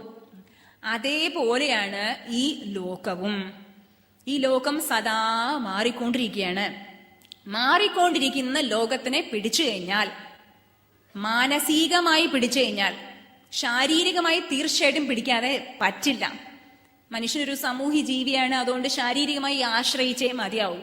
പക്ഷെ മാനസികമായി ആശ്രയിച്ചു കഴിഞ്ഞാൽ, മാറിക്കൊണ്ടിരിക്കുന്ന ലോകം മാറുമ്പോൾ, നമ്മൾ പിടിച്ചിരിക്കുന്ന ആശ്രയം പോകുമ്പോൾ മനസ്സ് ആകെ തളർന്നു പോകുമെന്നാണ്. അതുകൊണ്ട് എന്താ വേണ്ടേ? മാറാത്ത അടിസ്ഥാനത്തിനെ തീർച്ചയായിട്ടും കാണണം, കണ്ടുപിടിക്കണം. ഇല്ലെങ്കിൽ തീർച്ചയായിട്ടും ദുഃഖിക്കേണ്ടി വരും. ദുഃഖമായിരിക്കും നമ്മുടെ അവസാനത്തെ അനുഭവം. അതുകൊണ്ട് മാറാത്ത ഒരു അടിസ്ഥാനം ഭഗവാനാണ് എന്ന് അറിയണമെങ്കിൽ നമ്മുടെ ശാസ്ത്രങ്ങളിലൂടെ മാത്രമേ അത് പറ്റുള്ളൂ. ശാസ്ത്രങ്ങള് ഭഗവാനെ പറ്റി വിശദമായിട്ട് ചർച്ച ചെയ്യാണ്. ആ കഥകള് കേട്ട് കേട്ട് ഭഗവാനുള്ള ആ അനുരക്തി, ഇഷ്ടം, ഭഗവാനോടുള്ള ആ ആഗ്രഹം വർദ്ധിച്ചു വരുന്നു. ഭഗവാനോടുള്ള ആഗ്രഹം വർദ്ധിച്ചു വരും തോറും ലോവർ സംസാരത്തിലുള്ള വ്യക്തികളോടും വസ്തുക്കളോടും സാഹചര്യങ്ങളോടും ഉള്ള ഇഷ്ടം കുറഞ്ഞു വരും. അത് വരുമ്പോഴത്തേക്കും എന്താകുന്നു? ഉള്ളില് ഭക്തി വന്ന് നിറയുന്നു. ഭക്തിയും വൈരാഗ്യവും ഭഗവാന്റെ ശരിക്കുള്ള സ്വരൂപം എന്താണ് എന്ന് നമ്മൾ അറിയുന്നു. തുടക്കത്തിൽ നമ്മൾ വിചാരിക്കുന്നു ഭഗവാൻ എവിടെയോ ദൂരെയാണ് നിൽക്കുന്നത്, ഞാനൊരു കുഞ്ഞുകുട്ടി ഇവിടെ ആശ്രയമില്ലാതെ ഇരിക്കുന്നു. കുറച്ചുകൂടി സാധനാമാർഗത്തിൽ പുരോഗമിക്കും തോറും ഞാൻ അറിയുന്നു എന്താണ്, ഭഗവാൻ ദൂരെയല്ല ഉള്ളത്, ഭഗവാൻ എന്റെ അടുത്തുണ്ട്, എന്റെ മുന്നിലുണ്ട്, എപ്പോഴും എന്റെ കൂടെ തന്നെയുണ്ട്. എനിക്ക് സംരക്ഷണമായി എപ്പോഴും 24 മണിക്കൂറും എന്റെ അടുത്ത് തന്നെ ഉണ്ട് എന്ന് ഞാൻ അറിയുന്നു. പിന്നീടോ ഒരു പടി കൂടുതൽ നമ്മള് പുരോഗമിക്കും തോറും എന്താ സംഭവിക്കുക? ഭഗവാൻ എന്റെ മുന്നിൽ കാണുന്ന ഭഗവത് ആ സ്വരൂപം, കൃഷ്ണ ഭഗവാന്റെ രൂപം അല്ലെങ്കിൽ ശിവഭഗവാന്റെ രൂപമായിട്ട് മാത്രമല്ല, ഈ കാണുന്നതെല്ലാം ഭഗവാനാണ്, കാണുന്നതെല്ലാം ഭഗവത് സ്വരൂപമാണ്, എല്ലാം ഭഗവാനാണ് എന്ന് ഉൾക്കൊള്ളാൻ ഇത്തിരി ബുദ്ധിമുട്ടാണ്. എല്ലാം ഭഗവാനാണ്, പക്ഷെ എന്റെ തൊട്ടടുത്ത വീട്ടിലുള്ള അയൽക്കാരൻ ശരിയല്ല, അവൻ മാത്രം ഭഗവാനല്ല, ബാക്കിയെല്ലാവരെയും ഞാൻ അംഗീകരിക്കാം. അപ്പൊ അവിടെ എന്ത് വരും? നമ്മുടെ രാഗദ്വേഷം കയറി വരും എന്നാണ്. അപ്പൊ എന്താ വേണ്ടേ? എല്ലാവരും കാണുന്ന സമസ്ത പ്രപഞ്ചവും ഭഗവാന്റെ അംശമാണ്, അതാണ് ലോകം മുഴുവനും ഭഗവത് സ്വരൂപമാണ് എന്ന് അംഗീകരിക്കാൻ ഇത്തിരി ബുദ്ധിമുട്ടാണ് എന്ന് പറയും. ബുദ്ധി അവിടെ മുട്ടി നിൽക്കുന്നതാണ്. കാരണം ഉള്ളിന്റെ ഉള്ളിൽ നമ്മൾ അംഗീകരിക്കില്ല. ചിലരുണ്ട്, എന്റെ ഇഷ്ട ഭഗവാനെ ഞാൻ അംഗീകരിക്കാം, ബാക്കിയുള്ളവരുടെ ഇഷ്ട ഭഗവാനെ ഞാൻ അംഗീകരിക്കില്ല. പക്ഷെ സനാതന ധർമ്മത്തിൽ അതാണ് പ്രത്യേകത. സനാതന ധർമ്മത്തില് സൃഷ്ടികർത്താവും സൃഷ്ടിയും വേറെയല്ല, രണ്ടും ഒന്നാണ്. അതായത് സൃഷ്ടി നടത്തുന്ന ആളും സൃഷ്ടിക്കപ്പെടുന്ന വസ്തുവും രണ്ടല്ല, ഒന്ന് തന്നെയാണ്. അതിന്റെ അർത്ഥം സമസ്ത ലോകവും പ്രപഞ്ചവും ഭഗവത് സ്വരൂപം തന്നെയാണ്. അത് ഉള്ളിന്റെ ഉള്ളില് അംഗീകരിക്കാറാവും. എല്ലാരും കാണുന്ന എല്ലാവരെയും ഭഗവാൻ തന്നെ. ഭഗവത്ഗീതയിലെ ഒരു വചനം പറയുന്നു, കൃഷ്ണ ഭഗവാൻ തന്നെ പറയുന്നുണ്ട്. എന്താണ് ആ ശ്ലോകം? തുടങ്ങുന്നത് എങ്ങനെയാണ്? ഗോബ്രാഹ്മണേഷു അല്ല, പണ്ഡിതാഹ സമദർശിനഹ എന്ന് പറഞ്ഞ് അവസാനിക്കുന്നു. അതിൽ പറയാണ്, ഒരു ചണ്ടാലനിലും പശുവിലും ബ്രാഹ്മണനിലും ഈ ഭഗവാനെ ദർശിക്കുന്ന ആൾക്കാരാണ് ശരിക്കുമുള്ള വിദ്യാവിനയ സമ്പന്നേ ബ്രാഹ്മണേ ഗവി ഹസ്തിനി ശുനി ചൈവ ശ്വപാകേ ച പണ്ഡിതാഹ സമദർശിനഃ. പണ്ഡിതാഹ, ആരാണ് പണ്ഡിതൻ? പണ്ഡാ യസ്യ അസ്തി സഹ പണ്ഡിതഃ. ആർക്കാണോ പണ്ട ഉള്ളത് അവനെയാണ് പണ്ഡിതൻ. നമ്മൾ പലരെയും ഇങ്ങനെ ആക്ഷേപിക്കുമല്ലോ, കുട്ടികളൊക്കെ ചീത്ത പറയുമ്പോൾ പണ്ടാരം എന്ന് നമ്മൾ പറയുമല്ലോ അല്ലെ. പക്ഷെ പണ്ടാന്ന് പറയുമ്പോൾ ജ്ഞാനമാണ്, സത്താണ്. അപ്പൊ ഇനി ആരെങ്കിലും നിങ്ങൾ പണ്ടാരം എന്ന് പറയണോ? ഓക്കെ, സന്തോഷം എനിക്ക്, കാരണം എനിക്ക് ജ്ഞാനം ഉണ്ട് എന്നാണല്ലോ പറയുന്നത് എന്ന് നമുക്ക് സന്തോഷിക്കാം. പണ്ഡിതൻ ആരാണ്? വിദ്യാവിനയ സമ്പന്നേ ബ്രാഹ്മണേ. വിദ്യാവിനയ സമ്പത്തുള്ള ബ്രാഹ്മണനിലും ഗവി പശുവിലും, വിദ്യാവിനയ സമ്പന്നേ ബ്രാഹ്മണേ ഗവി ഹസ്തിനി അശ്വത്തിലും, ശുനി ചൈവ ശ്വപാകേച്ച് ഒരു നായിലും നായെ വെട്ടിക്കൊന്ന് ഭക്ഷിക്കുന്ന ചണ്ടാലനിലും ആരാണോ ഒരേ ഭഗവാനെ, ഒരേ ഈശ്വരനെ ദർശിക്കുന്നത് അവനാണ് ശരിക്കും പണ്ഡിതൻ. വിദ്യാവിനയ സമ്പന്നേ ബ്രാഹ്മണേ ഗവി ഹസ്തിനി ശുനി ചൈവ ശ്വപാകേച്ച് പണ്ഡിതാഹ സമദർശിനഃ. ആ സമദർശനം ഉണ്ടാവുന്നു. എല്ലാം സമസ്ത പ്രപഞ്ചവും ഭഗവാന്റെ സ്വരൂപം തന്നെയാണ്.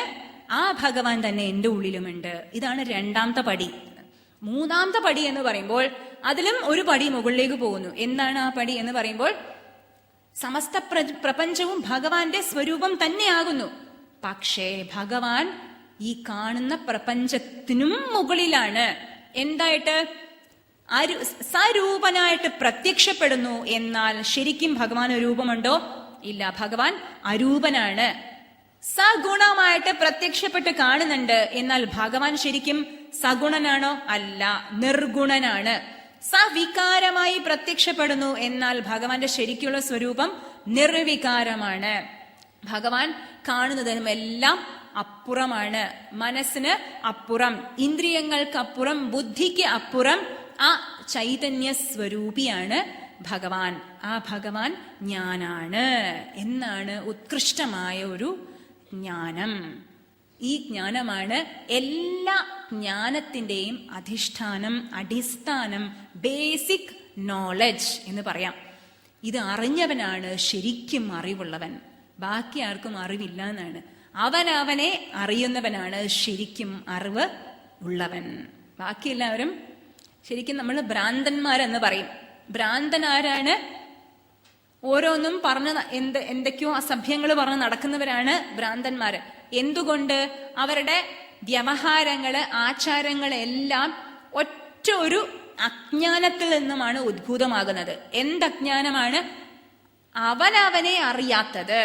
ആ അജ്ഞാനം സ്വ അജ്ഞാനത്തിൽ നിന്നും ഉദ്ഭൂതമാകുന്നതാണ്. അങ്ങനെ നോക്കിക്കഴിഞ്ഞാൽ ഭൂരിപക്ഷം ആൾക്കാർക്കും ശരിക്കും നമ്മൾ ആരാണ് എന്ന് നമുക്ക് അറിയുന്നില്ല. എല്ലാവർക്കും സാമാന്യ ജ്ഞാനമുണ്ട്, പക്ഷെ വിശേഷ ജ്ഞാനമാണ് ഇല്ലാത്തത്. വിശേഷ ജ്ഞാനമാണ് സനത് കുമാരാദികൾ പൃഥു മഹർഷിക്ക് പ്രദാനം ചെയ്തത്. മഹർഷി പൃഥു മഹാരാജാവ് എന്ന് പറയുമ്പോൾ ഭഗവാന്റെ തന്നെ അംശ അവതാരമാണ്. പക്ഷെ അംശ അവതാരത്തിലൂടെ പ്രകടമാകുമ്പോഴും പൃഥു മഹാരാജാവ് പറയാണ്, സൂചിപ്പിക്കുകയാണ്, നമ്മൾക്ക് ഉത്തമ ജ്ഞാനം, ആധ്യാത്മിക ജ്ഞാനം ലഭിക്കണമെങ്കിൽ ഒരു ഉത്തമ ഗുരു ആവശ്യമാണ്. ശങ്കര ഭഗവത് പാദാചാര്യജി ഒരു ഉപനിഷത്തിന്റെ ഭാഷ്യത്തിൽ പറയാണ്, സ്വയം നമ്മള് ഈ ആധ്യാത്മിക വിഷയങ്ങൾ സ്വയം പഠിക്കാൻ പാടില്ല. അതിന് തീർച്ചയായിട്ടും ഒരു ഗുരുവിന്റെ ആവശ്യമുണ്ട്. ശരിക്കും മനസ്സിലായില്ലെങ്കിലും തെറ്റിദ്ധരിക്കുകയാണെങ്കിൽ അതിലപ്പുറം ഒരു അപകടം ഒന്നും ഇല്ല. അപ്പോ പൃഥു മഹാരാജാവിന് സനകാദികൾ പറഞ്ഞു കൊടുക്കാണ് ജ്ഞാനത്തിന്റെ സ്വരൂപം എന്താണ് എന്ന്. സാമാന്യ ജ്ഞാനം എല്ലാവർക്കും ഉണ്ട്. എല്ലാവരുടെയും ഉള്ളിന്റെ ഉള്ളില് ഞാൻ ഞാൻ ഞാൻ ഞാൻ എന്ന ഒരു അനുഭൂതി എല്ലാവർക്കും അറിയാം. ഞാൻ എപ്പോഴും നമ്മൾ പറയുന്നതാണല്ലോ, ഞാൻ ആരാണെന്ന് നിനക്കറിയോ? ഞാനുണ്ട്, ഞാൻ അവിടെ പോയി, ഞാൻ ഇവിടെ പോയി, ഞാൻ ഇത് ചെയ്തു, ഞാൻ അത് ചെയ്തു എന്നൊക്കെ നമ്മൾ വിശദമായിട്ട് പറയുന്നുണ്ട്. ഞാൻ ഞാൻ ഞാൻ എന്നുള്ളൊരു അനുഭൂതി എല്ലാവരും നിറഞ്ഞു നിൽക്കുന്നു. പക്ഷേ ആ ഞാൻ എന്ന അനുഭൂതിയുടെ ശരിക്കുള്ള സ്വരൂപം എന്താണ് എന്ന് അറിയുന്നില്ല. എന്താണ് ഞാൻ? ആ ഞാനിന്റെ ശരിക്കുള്ള സ്വരൂപം എന്താണ്? സത് ചിത്ത് ആനന്ദം. ആ സ്വരൂപം എന്താണ്? വിശദമായിട്ട്, വ്യക്തമായിട്ട്, സ്ഫുടമായിട്ട് ബുദ്ധിക്കും ഉറയ്ക്കണം, അനുഭൂതിയിലും ഉറയ്ക്കണം. അതിനാണ് വിശേഷജ്ഞാനം എന്ന് പറയുന്നത്. ആ വിശേഷജ്ഞാനം നമ്മുടെ പൃഥു മഹാരാജാവിന് സനകാദികൾ നൽകുന്നു. ജ്ഞാനം പൂർണ്ണമായിട്ടും ഉള്ളില് തെളിയണം എങ്കിൽ വൈരാഗ്യം തീർച്ചയായിട്ടും ആവശ്യമുണ്ട്. വൈരാഗ്യവും ഭക്തിയും. ഭക്തി എന്ന് പറയുമ്പോൾ വിവേക ചൂടാമണിയില് ശങ്കര ഭഗവത് പാദാചാര്യജി പറയാണ്, സ്വസ്വരൂപാനുസന്ധാനം ഭക്തിരിത്യഭിധീയതേ. എന്താണ് ഭക്തി? ഭക്തി എന്ന് പറയുമ്പോൾ സ്വസ്വരൂപ അനുസന്ധാനം, അവനവന്റെ രൂപത്തിനെ, ശരിക്കുള്ള സ്വരൂപത്തിനെ നിരന്തരം അനുസന്ധാനം ചെയ്യുന്നതാണ് ശരിക്കും ഭക്തി. ഈ പാട്ടുകാര് പാടുമ്പോൾ അതിന്റെ പിന്നാലെ ഇങ്ങനെ ശ്രുതി ഉണ്ടാവും. ശ്രുതി എപ്പോഴും ഇങ്ങനെ മുഴങ്ങി കേൾക്കും. അതുപോലെ എന്ത് കർത്തവ്യങ്ങൾ ചെയ്യുമ്പോഴും, എന്ത് ട്രാൻസാക്ഷൻസ് നടത്തുമ്പോഴും, എന്ത് വ്യവഹാരങ്ങളിൽ ഏർപ്പെടുമ്പോഴും മനസ്സിന്റെ പിന്നാലെ എന്ത് വേണം? എന്റെ സ്വരൂപം എന്താണ്? സത് ചിത്ത് ആനന്ദം. സത് സ്വരൂപനാണ്. എന്ത് ചെയ്താലും അതൊന്നും എന്നെ ബാധിക്കുന്നില്ല. സമസ്ത പ്രപഞ്ചവും എന്നിൽ ഉദ്ഭൂതമാകുന്ന ഒരു കളിയാണ്, തമാശയാണ്. ദൃഢമാകാൻ ഇത്തിരി ബുദ്ധിമുട്ടാണെങ്കിലും ബുദ്ധിക്കെങ്കിലും തെളിഞ്ഞു കിട്ടിയാൽ അത്രത്തോളം അനുഗ്രഹമാണ്. പ്രൊഫസർ ജി ബാലകൃഷ്ണൻ നായർ എപ്പോഴും പറയും, ആദ്യം ബുദ്ധിക്കെങ്കിലും തെളിഞ്ഞു കിട്ടട്ടെ, തെളിഞ്ഞു കിട്ടിയതിന് ശേഷം അനുഭൂതി തലത്തിൽ തീർച്ചയായിട്ടും അത് വന്നോളും. പക്ഷെ ബുദ്ധിക്ക് വ്യക്തമാകണമെങ്കിൽ എന്ത് വേണം? ഒരു ഗുരുവിന്റെ, സദ്ഗുരുവിന്റെ അനുഗ്രഹം കൂടാതെ തീർച്ചയായിട്ടും അത് പറ്റില്ല. അപ്പൊ ഇവിടെ പൃഥു മഹാരാജാവ് കാണിച്ചു തരാണ്, ജ്ഞാനം ശരിക്കും ഉറക്കണമെങ്കിൽ ഗുരുവിന്റെ അനുഗ്രഹം വേണം. ഭഗവാൻ വന്ന് ഭക്തി രസമാകുന്ന ഭഗവാൻ പ്രത്യക്ഷനായി. തുടർന്ന് തന്നെ ഭഗവാന്റെ ഭക്തന്മാരുടെ അനുഗ്രഹം പൂർണ്ണമായിട്ടും പൃഥു മഹാരാജാവിനെ ഉണ്ടായി. അനുഗ്രഹിച്ചു അവര്. അതിനുശേഷം പൃഥു എന്ത് ചെയ്തു? സ്വന്തം പ്രജകൾക്കുള്ള ഒരു ഉപദേശമാണ് നൽകുന്നത്. ഇതും ഒരു പ്രധാനപ്പെട്ട ഒരു ഭാഗമാണ്. ഒരു രാജാവ് എന്താണ് ചെയ്യേണ്ടത് ശരിക്കും?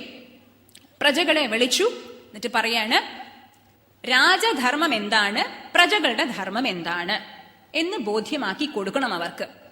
സാധാരണ ഈ ജാനുവരി 26, ഓഗസ്റ്റ് 15 നമുക്ക് രാവിലെ പ്രധാനമന്ത്രി അല്ലെങ്കിൽ രാഷ്ട്രപതിയുടെ സന്ദേശം ഉണ്ടാവുമല്ലോ. അതേപോലെ ഒരു സന്ദേശമാണ് നമ്മുടെ പൃഥു പ്രജകൾക്ക് നൽകിയത്. സാധാരണ രീതിയിലുള്ള സന്ദേശമല്ല, വിശദമായിട്ടുള്ളൊരു സന്ദേശമാണ്. പൃഥു പറയാണ് രാജധർമ്മം വിശദമാക്കണം. എന്തുകൊണ്ട്? പ്രജകൾക്ക് മനസ്സിലാവണം രാജാവ് പ്രജകളിൽ നിന്നും എങ്ങനെയാണ് വ്യത്യസ്തനാകുന്നത്. രാജാവിനെ തെരഞ്ഞെടുക്കുന്നത് പ്രജകൾ തന്നെയാണ്. എന്നാൽ കൂടിയും പ്രജകളിൽ ഒരുവനാണ് രാജാവെങ്കിലും വ്യത്യസ്തനാണ്. രാജാവിന്റെ എന്തൊക്കെയാണ് കർത്തവ്യങ്ങൾ എന്ന് പറയുമ്പോൾ 4 കർത്തവ്യങ്ങളെ സൂചിപ്പിക്കുകയാണ്. ഒന്നാമത്തെ കർത്തവ്യം രക്ഷിത. രക്ഷിത എന്ന് പറയുമ്പോൾ എല്ലാവർക്കും, ജനങ്ങൾക്ക്, പ്രജകൾക്ക് സുരക്ഷയ്ക്ക് വേണ്ടിയിട്ടുള്ള ഏർപ്പാട് രാജാവ് നടത്തി കൊടുക്കണം. രാജാവ് എന്ന് പറയുമ്പോൾ ഇവിടെ മന്ത്രിമാരെന്ന് ഉദ്ദേശിക്കാം, രാഷ്ട്രപതി, പ്രധാനമന്ത്രി, ആര് വേണമെങ്കിലാകാം. ഏതൊരു സംഘടനയുള്ള ഹെഡ് എന്നാണ് ചെയ്യേണ്ടത് എന്നാണ് ഇവിടെ സൂചിപ്പിക്കുന്നത്. ഒന്നാമത്തെ കാര്യം രക്ഷിത, രക്ഷയ്ക്കുള്ള, സുരക്ഷയ്ക്കുള്ള ഏർപ്പാട് ചെയ്യണം. രണ്ടാമത്തത് വൃത്തിദഹ, നിത്യം നിലനിർത്തിക്കൊണ്ടുപോകേണ്ട വൃത്തിക്കുള്ള വകയും ഏർപ്പാട് ചെയ്യണം. അതായത് പ്രൊഫഷൻ ഇല്ലാത്തവർക്ക്, വ്യവസായം ഇല്ലാത്തവർക്ക്, ജോലിയൊന്നും ഇല്ലാത്തവർക്ക് അതിനുള്ള വഴിയും ഒരുക്കി കൊടുക്കണം. ഇതും ആരുടെ കർത്തവ്യമാണ്? രാജാവിന്റെ കർത്തവ്യമാണ്. ശരിക്കും ശാസ്ത്രങ്ങളൊക്കെ പഠിച്ച് ഒരു വ്യക്തി ആകണം രാജാവ്. എന്നാൽ മാത്രമേ നാട് നന്നാവുള്ളൂ എന്നാണ്. അപ്പൊ നമുക്കിപ്പോ ഒരു നല്ലൊരു പ്രധാനമന്ത്രി കിട്ടിയിട്ടുണ്ടല്ലേ, ശാസ്ത്രം പഠിച്ച് ഒരു സന്യാസി തന്നെ എന്ന് നമുക്ക് പറയാം. അങ്ങനത്തെ ഒരു വ്യക്തി. ശരിക്കും സന്യാസിമാരുടെ കയ്യിൽ രാജ്യം കിട്ടിക്കഴിഞ്ഞാൽ സുന്ദരമായിട്ട് ഭംഗിയായിട്ട് മുന്നോട്ട് കൊണ്ടുപോകും. അതിന് ഉത്തമ ഉദാഹരണമാണ് ഈ ഒരു പ്രദേശം. ഈ ഒരു പ്രദേശം നല്ലോണം മുന്നോട്ട് പോകുന്നു. എന്തുകൊണ്ട്? സ്വാമിജിയുടെ ആ ഒരു വിഷൻ, കാഴ്ചപ്പാടുള്ളതുകൊണ്ട്. ഒരു ഉദാഹരണമാണ് ഓർമ്മ വരുന്നത് എനിക്ക്. സ്വാമി രാംദാസ് ജി നമ്മുടെ ഛത്രപതി ശിവാജിയുടെ അടുത്ത് പോയിട്ട് ഭിക്ഷ യാചിച്ചു. ഛത്രപതി ശിവാജി ഓർക്കാണ്, സ്വാമിജി സമസ്ത പ്രപഞ്ചവും ആരുടേതാണോ ആ സ്വാമിജി എന്റെ മുന്നിൽ വന്നിട്ട് ഭിക്ഷ യാചിക്കുകയാണ്. എന്താണ് എനിക്ക് നൽകാൻ പറ്റുക? കുഞ്ഞു കുഞ്ഞു കാര്യങ്ങൾ നൽകുകയാണെങ്കിൽ അത് മോശമാണ്. അതുകൊണ്ട് ഒരു പേപ്പറിൽ എഴുതി, എന്റെ സമസ്ത രാജ്യവും എന്നെ അടക്കം ഈ സമസ്ത രാജ്യവും ഞാൻ അങ്ങേക്ക് സമർപ്പിച്ചിരിക്കുന്നു എന്ന് പറഞ്ഞ് ഒരു കത്തില്, ഒരു പേപ്പറിൽ എഴുതി, കടലാസില്. എന്നിട്ട് സ്വാമിജിയുടെ ബാഗിൽ ഇട്ട് കൊടുത്തു. സ്വാമിജി എടുത്തു നോക്കി, അത് വായിച്ചു നോക്കി, എന്നിട്ട് സ്വീകരിച്ചു. അതിന് സ്വാമി രാംദാസ് അതിനെ സ്വീകരിച്ചു. എന്നിട്ട് പറഞ്ഞു, ശരി, ഞാൻ അത് അംഗീകരിച്ചിരിക്കുന്നു, നിന്റെ രാജ്യം ഞാൻ എടുത്തിരിക്കുന്നു. പക്ഷേ എനിക്ക് രാജ്യം ആവശ്യമില്ല, എനിക്ക് അല്ലെങ്കിൽ തന്നെ എനിക്ക് തൃപ്തിയാണ്, പരിപൂർണ തൃപ്തി. പക്ഷെ രാജ്യം എന്റേതാണ്, എനിക്ക് വേണ്ടി നീ രാജ്യം ഭരിക്കൂ എന്ന് പറഞ്ഞു. എനിക്ക് രാജ്യം ഭരിക്കാൻ പറ്റില്ല, പക്ഷെ എനിക്ക് വേണ്ടി നീ ചെയ്യാലോ, എന്റെ പ്രതിനിധിയായിട്ട് നീ രാജ്യം ഭരിക്കൂ. അപ്പൊ അതിലൂടെ അർത്ഥം എന്താണ്? നിഷ്കാമമായിട്ട്, നിഷ്പക്ഷമായിട്ട് നീ രാജ്യം ഭരിക്കൂ എന്നാണ് സൂചിപ്പിക്കുന്നത്. അവിടെ എന്ത് ഭരണമാണ്? സന്യാസിയുടെ ഭരണമാണ് ഉണ്ടായതെന്നാ. സന്യാസിയുടെ ഭരണം എവിടെയുണ്ടോ, സന്യാസിമാരെന്ന് പറയുമ്പോൾ നിഷ്കാമമായി, നിഷ്പക്ഷമായി സേവനം അനുഷ്ഠിക്കുന്നവരാണ് സന്യാസികൾ. പക്ഷെ ഇപ്പോഴങ്ങനെയല്ലല്ലോ അല്ലെ, പല കള്ള സന്യാസിമാരും വരുന്നുണ്ട്. പക്ഷെ അവരെല്ലാം സൂചിപ്പിക്കുന്നത് സന്യാസിമാരെ അത്രത്തോളം ആദരിക്കുന്ന ഒരു ആർഷ സംസ്കൃതിയുടെ ഭാഗമാണ് നമ്മള്. പക്ഷെ ഇപ്പൊ പലയിടങ്ങളിലും അതിന് നേരെ വിപരീതമായും നടക്കുന്നുണ്ട്. പലരും ശരിക്കുള്ള സന്യാസിമാരെ ആക്ഷേപിക്കുന്നു, ജയിലിലൊക്കെ പിടിച്ചിടുന്നു. അതിനൊക്കെയുള്ള ഉത്തരം അവർക്ക് തീർച്ചയായിട്ടും ലഭിക്കും. അതൊക്കെയാണ് നമ്മളിപ്പോ കണ്ടുകൊണ്ടും ഇരിക്കുന്നത്. പലയിടത്തും പല ദുരിതങ്ങളും സംഭവിക്കുന്നു. ഭഗവാന്റെ ശരിക്കുള്ള ഭക്തന്മാരെ എന്തെങ്കിലും പറഞ്ഞു കഴിഞ്ഞാൽ തീർച്ചയായിട്ടും അതിനുള്ള അടി ഭഗവാൻ തന്നെ നൽകുമല്ലോ അല്ലെ. അപ്പൊ ഇങ്ങനെ ഒരു രണ്ടാമത്തെ കർത്തവ്യം പറയാണ് പൃഥു മഹാരാജാവ് പ്രജകളുടെ അടുത്ത്. വൃത്തിദഹ, മൂന്നാമത്തത് എന്ന് പറയുമ്പോൾ ധർമ്മം ശരിക്കും പാലിക്കുന്നുണ്ടോ ജനങ്ങൾ, ധാർമ്മികമായ നീതി പുലർത്തുന്നുണ്ടോ, നിയമങ്ങൾ പാലിക്കപ്പെടുന്നുണ്ടോ എന്ന് ഉറപ്പുവരുത്തും കൂടി വേണം രാജാവ്. നാലാമത്തത്, ഈ ധാർമ്മിക ജീവിതം നയിക്കാത്തവര്, ധർമ്മത്തിൽ നിന്നും വ്യതിചലിക്കുന്നവരെ എന്ത് ചെയ്യണം? ദണ്ഡിക്കുകയും വേണം, തക്കതായ ശിക്ഷ നൽകുകയും വേണം. അതും കൂടിയാണ് ഒരു രാജാവിന്റെ കർത്തവ്യം. നിരപരാധികളെ ശിക്ഷിക്കരുത്, എന്നാൽ അപരാധികളെ തീർച്ചയായിട്ടും ശിക്ഷിക്കുകയും വേണം എന്ന് പറഞ്ഞുകൊണ്ട് രാജധർമ്മത്തിനെ സൂചിപ്പിക്കുകയാണ് പൃഥു മഹാരാജാവ്. അത് കഴിഞ്ഞിട്ട് പ്രജകൾക്ക് വേണ്ടിയുള്ള ഒരു ഉപദേശം നൽകുകയാണ്. പ്രജകളോട് പറയാണ്, ഭഗവാൻ നമുക്ക് സർവസ്വവും നൽകി, ഈ ദിവ്യമായ ശരീരം, നല്ലൊരു സാഹചര്യങ്ങള്, നല്ലൊരു കുടുംബം, സുഹൃത്ത്, സമ്പത്ത് എല്ലാം നമുക്ക് തന്നു ഭഗവാൻ. അതുകൊണ്ട് നമ്മുടെ സർവസ്വവും നമ്മുടെ കർമ്മങ്ങൾ മുഴുവനും ആർക്കർപ്പിതമായാണ് ചെയ്യേണ്ടത്? ഭഗവത് അർപ്പണമായി ചെയ്യണം. എന്ത് കർമ്മങ്ങൾ ചെയ്യുമ്പോഴും അത് ആർക്ക് വേണ്ടിയിട്ടാണ് ചെയ്യുന്നത് എന്നൊരു ഓർമ്മ വേണം. ഭഗവാന് വേണ്ടിയാണ് ചെയ്യുന്നത് എന്നുള്ളൊരു ഓർമ്മ. ഒരു കോടീശ്വരൻ ഉണ്ടായിരുന്നു. ആ കോടീശ്വരൻ കുഞ്ഞു മകൻ, പേര് പറയുന്നില്ല ഞാൻ, ഒരു കുഞ്ഞു മോനുണ്ടായിരുന്നു. ആ വാവ കുറേ കൊല്ലം കഴിഞ്ഞിട്ട് ജനിച്ച ഒരു വാവയാണ്. അപ്പോൾ അദ്ദേഹത്തിന് അറിവ് കിട്ടി, പുതിയൊരു ചോക്ലേറ്റ് ഇറങ്ങി എന്ന്. പുതിയൊരു ചോക്ലേറ്റ്, ഇപ്പൊ കുട്ടികൾക്കൊക്കെ ചോക്ലേറ്റ് ഇഷ്ടമാണല്ലോ. പുതിയൊരു ചോക്ലേറ്റ് ഇറങ്ങി. അപ്പൊ ഇദ്ദേഹം ഓർത്തു, ഓ പുതിയൊരു ചോക്ലേറ്റ് ആണ്, അപ്പൊ ആദ്യത്തെ സാമ്പിൾ ഞാൻ മേടിക്കണം, എന്നിട്ട് മേടിച്ച് എന്റെ മോന് കൊടുക്കണം. അപ്പൊ ഏറ്റവും സൂപ്പറായിട്ടുള്ള ചോക്ലേറ്റ്, വിശിഷ്ടമായിട്ടുള്ള ചോക്ലേറ്റ് എന്റെ മോന് ഞാൻ മേടിച്ചു കൊടുക്കണം. അപ്പൊ ആ മോന് അന്ന് ഇദ്ദേഹം തിരിച്ചു വരുമ്പോൾ ചോക്ലേറ്റും കൊണ്ടുവരികയാണ്. എന്നിട്ട് മോന് കൊടുത്തു. അപ്പൊ മോന്റെ അടുത്ത് പറഞ്ഞു, മോനെ നിനക്കറിയോ, ഈ ചോക്ലേറ്റ് ഇപ്പൊ മാർക്കറ്റിൽ വന്നിട്ടേ ഉള്ളൂ, ഏറ്റവും വിശിഷ്ടമായ പദാർത്ഥങ്ങൾ കൊണ്ട് ഉണ്ടാക്കിയിരിക്കുന്നതാണ് ആ ചോക്ലേറ്റ്, ഇത് നിനക്ക് വേണ്ടി ഞാൻ സെപ്പറേറ്റ് ആയിട്ട് പ്രത്യേകമായിട്ട് മേടിച്ചിരിക്കുന്നതാണ്. അപ്പോൾ മോൻ അത് മേടിച്ചു. എന്നിട്ട് അതിൽ നിന്ന് ഒരു കഷ്ണം എടുത്തു. എന്നിട്ട് അച്ഛാ വാ തുറക്കൂ അച്ഛാ എന്ന് പറഞ്ഞ് അച്ഛൻ്റെ വായിൽ വെച്ചു കൊടുത്തു. അപ്പൊ അച്ഛന് ഉണ്ടായ ഒരു സന്തോഷം. കാരണം ഞാൻ എൻ്റെ മോന് വേണ്ടി കൊണ്ടുവന്ന ചോക്ലേറ്റ് ആണ്, പക്ഷെ എന്നാൽ കൂടി മോൻ എന്ത് ചെയ്തു? അത് എനിക്ക് തന്നുവല്ലോ. ആദ്യം ഞാൻ മേടിച്ചു കൊടുത്ത ചോക്ലേറ്റ് ആണ് എനിക്ക് തന്നത്, എന്നാൽ കൂടിയും ആ ഭാവം, മനസ്സിന്റെ പിന്നില് കുഞ്ഞിന്റെ മനസ്സിലുണ്ടായ ആ ഒരു ഭാവം കണ്ടപ്പോൾ സന്തോഷം തോന്നി. ഇതേപോലെയാണ് സമസ്തവും നമുക്ക് പ്രദാനം ചെയ്തത് ഭഗവാനാണ്. അതുകൊണ്ട് എന്താ വേണ്ടേ? ആ സമസ്തവും ഭഗവാന് നമ്മൾ തിരിച്ചു നൽകാണ്. നമുക്ക് തന്ന ആ ശരീരം ഉപയോഗിച്ചുകൊണ്ട് ഭഗവാന് പൂജയായിട്ട് നടത്തുക. എല്ലാം ഭഗവത് അർപ്പണമായി ചെയ്യുമ്പോൾ, വീണ്ടും പ്രൊഫസർ ജി ബാലകൃഷ്ണൻ നായരുടെ പേരെടുക്കാണ്.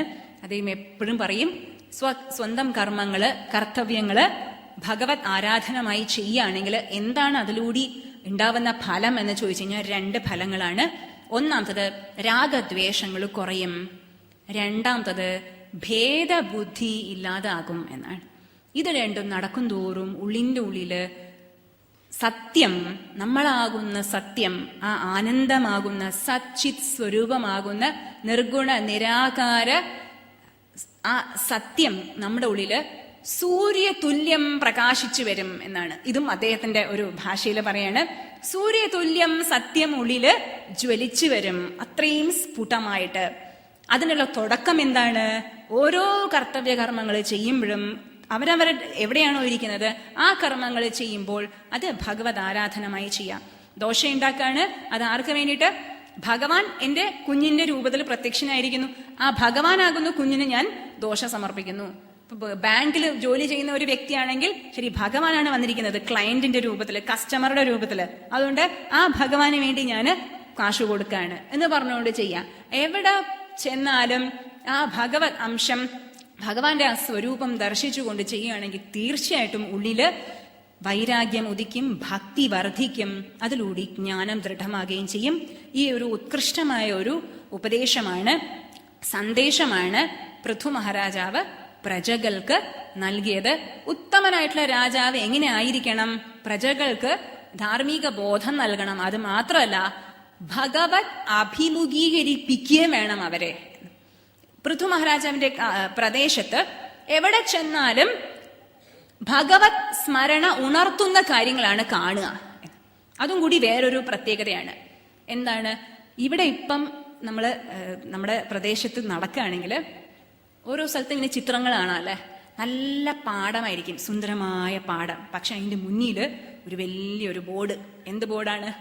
സ്വർണ്ണ ആഭരണങ്ങൾ ഇത്രയും വാങ്ങിച്ചു കഴിഞ്ഞാൽ ഇത്രയും ഫ്രീ കിട്ടും, ഇല്ലെങ്കിൽ വസ്ത്രം, ഇന്ന വസ്ത്രം, എന്ത് സിൽക്കോ എന്തോ ഒരു സിൽക്ക് എന്ന് പറഞ്ഞ വസ്ത്രങ്ങൾ. വലിയ വലിയ വലിയ ബോർഡുകൾ, ചിത്രങ്ങൾ ഉണ്ടാവും. വീട്ടിൽ പോയി കഴിഞ്ഞാലോ മോഹൻലാലിന്റെയും മമ്മൂട്ടിയുടെയും ചിത്രം, പിന്നീടോ വേറെ ആരുടെയെങ്കിലും ചിത്രം, ഷാത്താന്റെ ചിത്രം. ചിലരുണ്ട് കുട്ടികള് ഇങ്ങനെ ഷാത്താന്മാരൊക്കെ ഇഷ്ടപ്പെടുന്ന ഡ്രാക്കുള അങ്ങനത്തെ ഉള്ള ചിത്രങ്ങളൊക്കെ ആയിരിക്കും വെച്ചിരിക്കുക. അപ്പൊ ഈ ചിത്രങ്ങളൊക്കെ കാണുമ്പോൾ നമുക്കുള്ളിൽ ആരുടെ സ്മരണ വരുന്നത്? കൂടുതൽ ലൗകിക സ്മരണകൾ ഉണർത്തുന്ന ചിത്രങ്ങളാണ്. പക്ഷെ പൃഥു മഹാരാജന്റെ കാലഘട്ടത്തിൽ അങ്ങനെയല്ല. എവിടെ നോക്കിയാലും ഭഗവാനിലേക്ക് നയിക്കുന്ന ദൃശ്യങ്ങളാണ് കണ്ടിരുന്നത്. പണ്ട് കാലങ്ങളിൽ അങ്ങനെയായിരുന്നു. വീട്ടിലും ഓരോ മുറിയിൽ ചെന്നാലും എല്ലാ മുറിയിലും ഭഗവാന്റെ ചിത്രങ്ങൾ ഉണ്ടാവും. സ്വന്തം അച്ഛനമ്മമാരുടെ ചിത്രങ്ങൾ പോലും ഉണ്ടാവില്ല. പക്ഷെ ആരുടെ ചിത്രം ഉണ്ടാവും? ഭഗവാന്റെ ചിത്രങ്ങൾ ഉണ്ടാവും. സ്വന്തം അച്ഛനമ്മമാരുടെ ചിത്രം വെക്കണ്ടെന്നല്ല, വെച്ചോളൂ. പക്ഷെ വെക്കുകയാണെങ്കിൽ ഒരു കുഴപ്പമുണ്ട്. അവരെ നോക്കുമ്പോൾ അയ്യോ അവർ പോയല്ലോ, അവരുണ്ടായിരുന്ന സമയം അതൊക്കെ നമ്മൾ ഓർത്തു വെക്കും എന്നാണ്. അതുകൊണ്ട് എന്താ വേണ്ടേ? ബെസ്റ്റ് എന്താണ് പറ്റിയത്? ഭഗവാന്റെ ചിത്രം വെക്കുക. ചിത്രം വെക്കുകയാണെങ്കിൽ എവിടെ പോയാലും ഏത് മുറിയിൽ പോയാലും ഭഗവാൻ. ആഹാ, അപ്പൊ ആ ഒരു സ്മരണ ഉള്ളില് ഉണരും. അങ്ങനത്തെ ഒരു അനുഗ്രഹം കൂടി നൽകി പൃഥു മഹാരാജാവ് പ്രജകൾക്ക് ആ ഒരു സന്ദേശം നൽകി. അതിലൂടെയും എന്താ പറയാ വ്യക്തമാക്കി താൻ ഒരു ഉത്കൃഷ്ടനായ ഒരു രാജാവാണ് എന്ന്. പൃഥു ചരിത്രത്തിലൂടെ ഇതാണ് വ്യക്തമാകുന്നത്. എന്താ ഒരു രാജധർമ്മം, കാമം പൂർണ്ണമായിട്ട് വേണ്ടായിരുന്നു പൃഥു മഹാരാജാവിന്. സുഖ സൗകര്യങ്ങൾ നിറഞ്ഞ ഒരു ജീവിതം, സമ്പൂർണ്ണ ഭൂമിദേവി മുഴുവനും സ്വന്തമായിരുന്നു പൃഥു മഹാരാജാവിന്. അതിലപ്പുറം സുഖ സൗകര്യങ്ങൾ ആർക്കാ കിട്ടുക? പക്ഷെ ഈ കാമത്തെയും എന്താക്കി മാറ്റി? ഭക്തിയാക്കി മാറ്റി, വൈരാഗ്യമാക്കി മാറ്റി പൃഥു മഹാരാജാവ്.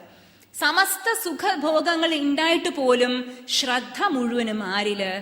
ഭഗവാനിൽ. അതുകൊണ്ട് അവസാനം സ്വന്തം ജീവിതത്തിന്റെ അവസാന കാലഘട്ടത്തിൽ വന്നപ്പോൾ എന്ത് ചെയ്തു? വാനപ്രസ്ഥ ആശ്രമം സ്വീകരിച്ചു. തന്റെ പത്നിയായ അർച്ചി ദേവിയോട് ഒരുമിച്ച് വീട് വിട്ട് പുറത്തിറങ്ങി കാട്ടിലേക്ക് പോയി. കാട്ടിൽ പോയി ദർശിച്ചു. ഈ ഒരു പറയുന്ന ഭാഗം ഭാഗവതത്തിലില്ല, പക്ഷെ വേറെ എവിടെയോ വരുന്നുണ്ട്.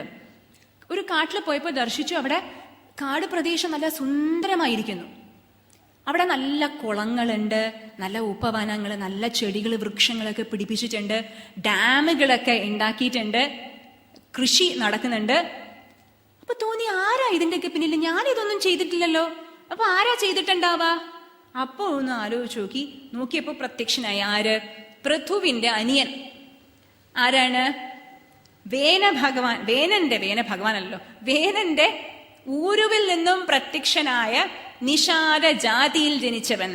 അപ്പൊ നിഷാദ ജാതിയിൽ ജനിച്ചവൻ എന്ത് ചെയ്തു? ആരും അറിയാണ്ട് പോയി കാടും പ്രദേശങ്ങള് നല്ല വൃത്തിയാക്കി, ഭംഗിയാക്കി എന്നാണ്.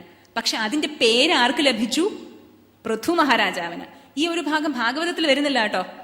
നിങ്ങൾ പോയിട്ട് അയ്യോ ഇത് ഭാഗവതത്തിൽ വരുന്നില്ലല്ലോ, എവിടെയാ പറഞ്ഞേ? ഭാഗവതത്തിൽ വരുന്നില്ല, വേറെ എവിടെയോ വരുന്നുണ്ട്. അറിഞ്ഞിരിക്കുന്നത് നല്ലതാണല്ലോ. അപ്പോൾ സന്തോഷം തോന്നി പൃഥു മഹാരാജാവിന്. പറയാണ് സ്വന്തം അനിയന്റെ അടുത്ത്, നീ ഇങ്ങനെയൊക്കെ ചെയ്തു, ഇങ്ങനെയൊക്കെ നിഷ്കാമമായിട്ട് നീ ചെയ്തു, എന്നിട്ട് അതിന്റെ ഫലം ഞാനാണ് അനുഭവിച്ചത്. എവിടെ പോകുമ്പോഴും ആൾക്കാർ എന്നെ പുകഴ്ത്തുന്നു. കാടും പ്രദേശങ്ങളൊക്കെ അത് വൃത്തിയാക്കി, ഉപവനങ്ങൾ ഇതൊക്കെ സൃഷ്ടിച്ചു, ഡാമൊക്കെ സൃഷ്ടിച്ചു, കൃഷിക്ക് വേണ്ടിയിട്ടുള്ള കാര്യങ്ങളൊക്കെ കൂടുതൽ ഭംഗിയാക്കി നീയാണ് ചെയ്തത്. പക്ഷെ അതിന്റെ ഫലം, അതിന്റെ മുഴുവനും സ്തുതി കിട്ടിയത് എനിക്കാണ്. ഒരുപാട് നന്ദിയുണ്ട് എന്ന് പറഞ്ഞ് കെട്ടിപ്പിടിച്ചു എന്നാണ്. അപ്പോ അന്യനും പൃഥുവിനെ പോലെ തന്നെയായിരുന്നു. ഒന്നും പ്രതീക്ഷിക്കാണ്ട് നിസ്സംഗനായി പ്രവൃത്തി നടത്തി. ആ ഒരു അനുഗ്രഹവും അനിയനുണ്ടായി. അനിയൻ അദ്ദേഹത്തിന്റെ ജോലി ചെയ്തു. പൃഥു മഹാരാജാവ് ജ്ഞാനം ലഭിച്ചു, പൂർണ്ണമായിട്ടും ദേഹം ത്യജിച്ചു. ആ യോഗാഗ്നിയിൽ അർച്ചി ദേവിയും സതി ആചരിച്ചു, അനുഷ്ഠിച്ചു. ഈ ഒരു ദിവ്യ ദർശനം, ദിവ്യ കാഴ്ച കണ്ട് ദേവന്മാരൊക്കെ സന്തോഷിച്ചു. കാരണം ദിവ്യമായൊരു ത്യാഗത്തിന്റെ പ്രതീകമായിരുന്നു ഇവർ രണ്ടുപേരുടെയും ജീവിതം. സാക്ഷാത് നാരായണ ഭഗവാന്റെ അംശാവതാരമായ പൃഥുവും ലക്ഷ്മി ദേവിയുടെ അംശാവതാരമായ അർച്ചി ദേവിയുടെയും ഈ ഒരു ജീവൻ ത്യജിച്ച ആ ഒരു സന്ദർഭം കണ്ട് എല്ലാവരും ആനന്ദിച്ചു. ഈ പൃഥുചരിതം വായിച്ച് അതില് പറയുന്ന കാര്യങ്ങൾ ഉൾക്കൊള്ളുന്നവർക്കും തീർച്ചയായിട്ടും ഭഗവാന്റെ പൂർണ്ണമായിട്ടുള്ള അനുഗ്രഹം ഉണ്ടാവട്ടെ എന്ന് പറയുന്നു. ഇങ്ങനത്തെ ഒരു പൃഥു ചരിതം പഠിക്കാനും കൂടുതൽ ആഴത്തിൽ പഠിക്കാനും ഒരു അവസരം തന്ന സംഘാടകർക്ക് പ്രത്യേകം നന്ദി പറയുന്നു. ആദ്യമേ തന്നെ ഞാൻ സൂചിപ്പിച്ചിരുന്നു, ആധ്യാത്മിക രംഗത്ത് ഒരു ചെറിയൊരു ശിശുവാണ്, നിങ്ങളുടെ എല്ലാവരുടെയും മുന്നിൽ ഒരു ചെറിയൊരു ശിശുവാണ്. അതുകൊണ്ട് എന്തെങ്കിലും തെറ്റായ എന്തെങ്കിലും കാര്യങ്ങൾ പറഞ്ഞിട്ടുണ്ടെങ്കിൽ തീർച്ചയായിട്ടും ക്ഷമിക്കുക. എന്നോട് വന്ന് പറയുകയും ചെയ്താം, ഇങ്ങനെയാണ് ഈ പറഞ്ഞ കാര്യങ്ങൾ ശരിയല്ല കേട്ടോ എന്ന് സൂചിപ്പിക്കുകയും ചെയ്യാം. ഞാൻ നല്ല മനസ്സോടുകൂടി അത് സ്വീകരിക്കുകയും ചെയ്യും, അത് മാറ്റുകയും ചെയ്യാം എന്ന് പറയുന്നു. എല്ലാവർക്കും ഭഗവാന്റെ അനുഗ്രഹവും ഭക്തിയും ജ്ഞാനവും വൈരാഗ്യവും പരിപൂർണമായി ഉണ്ടാവട്ടെ എന്ന് പ്രാർത്ഥിക്കുന്നു. എൻ്റെ വാക്കുകൾ ഭഗവാന്റെ പാതാരവിന്ദങ്ങളിൽ സമർപ്പിക്കുന്നു. കായേന വാചാ മനസേന്ദ്രിയൈർവാ ബുദ്ധ്യാത്മനാ വാ പ്രകൃതേ സ്വഭാവാത് കരോമി യദ്യത് സകലം പരസ്മൈ നാരായണായേതി സമർപ്പയാമി. നാരായണായേതി സമർപ്പയാമി. സർവത്ര ഗോവിന്ദനാമ സങ്കീർത്തനം. ഗോവിന്ദ ഗോവിന്ദ.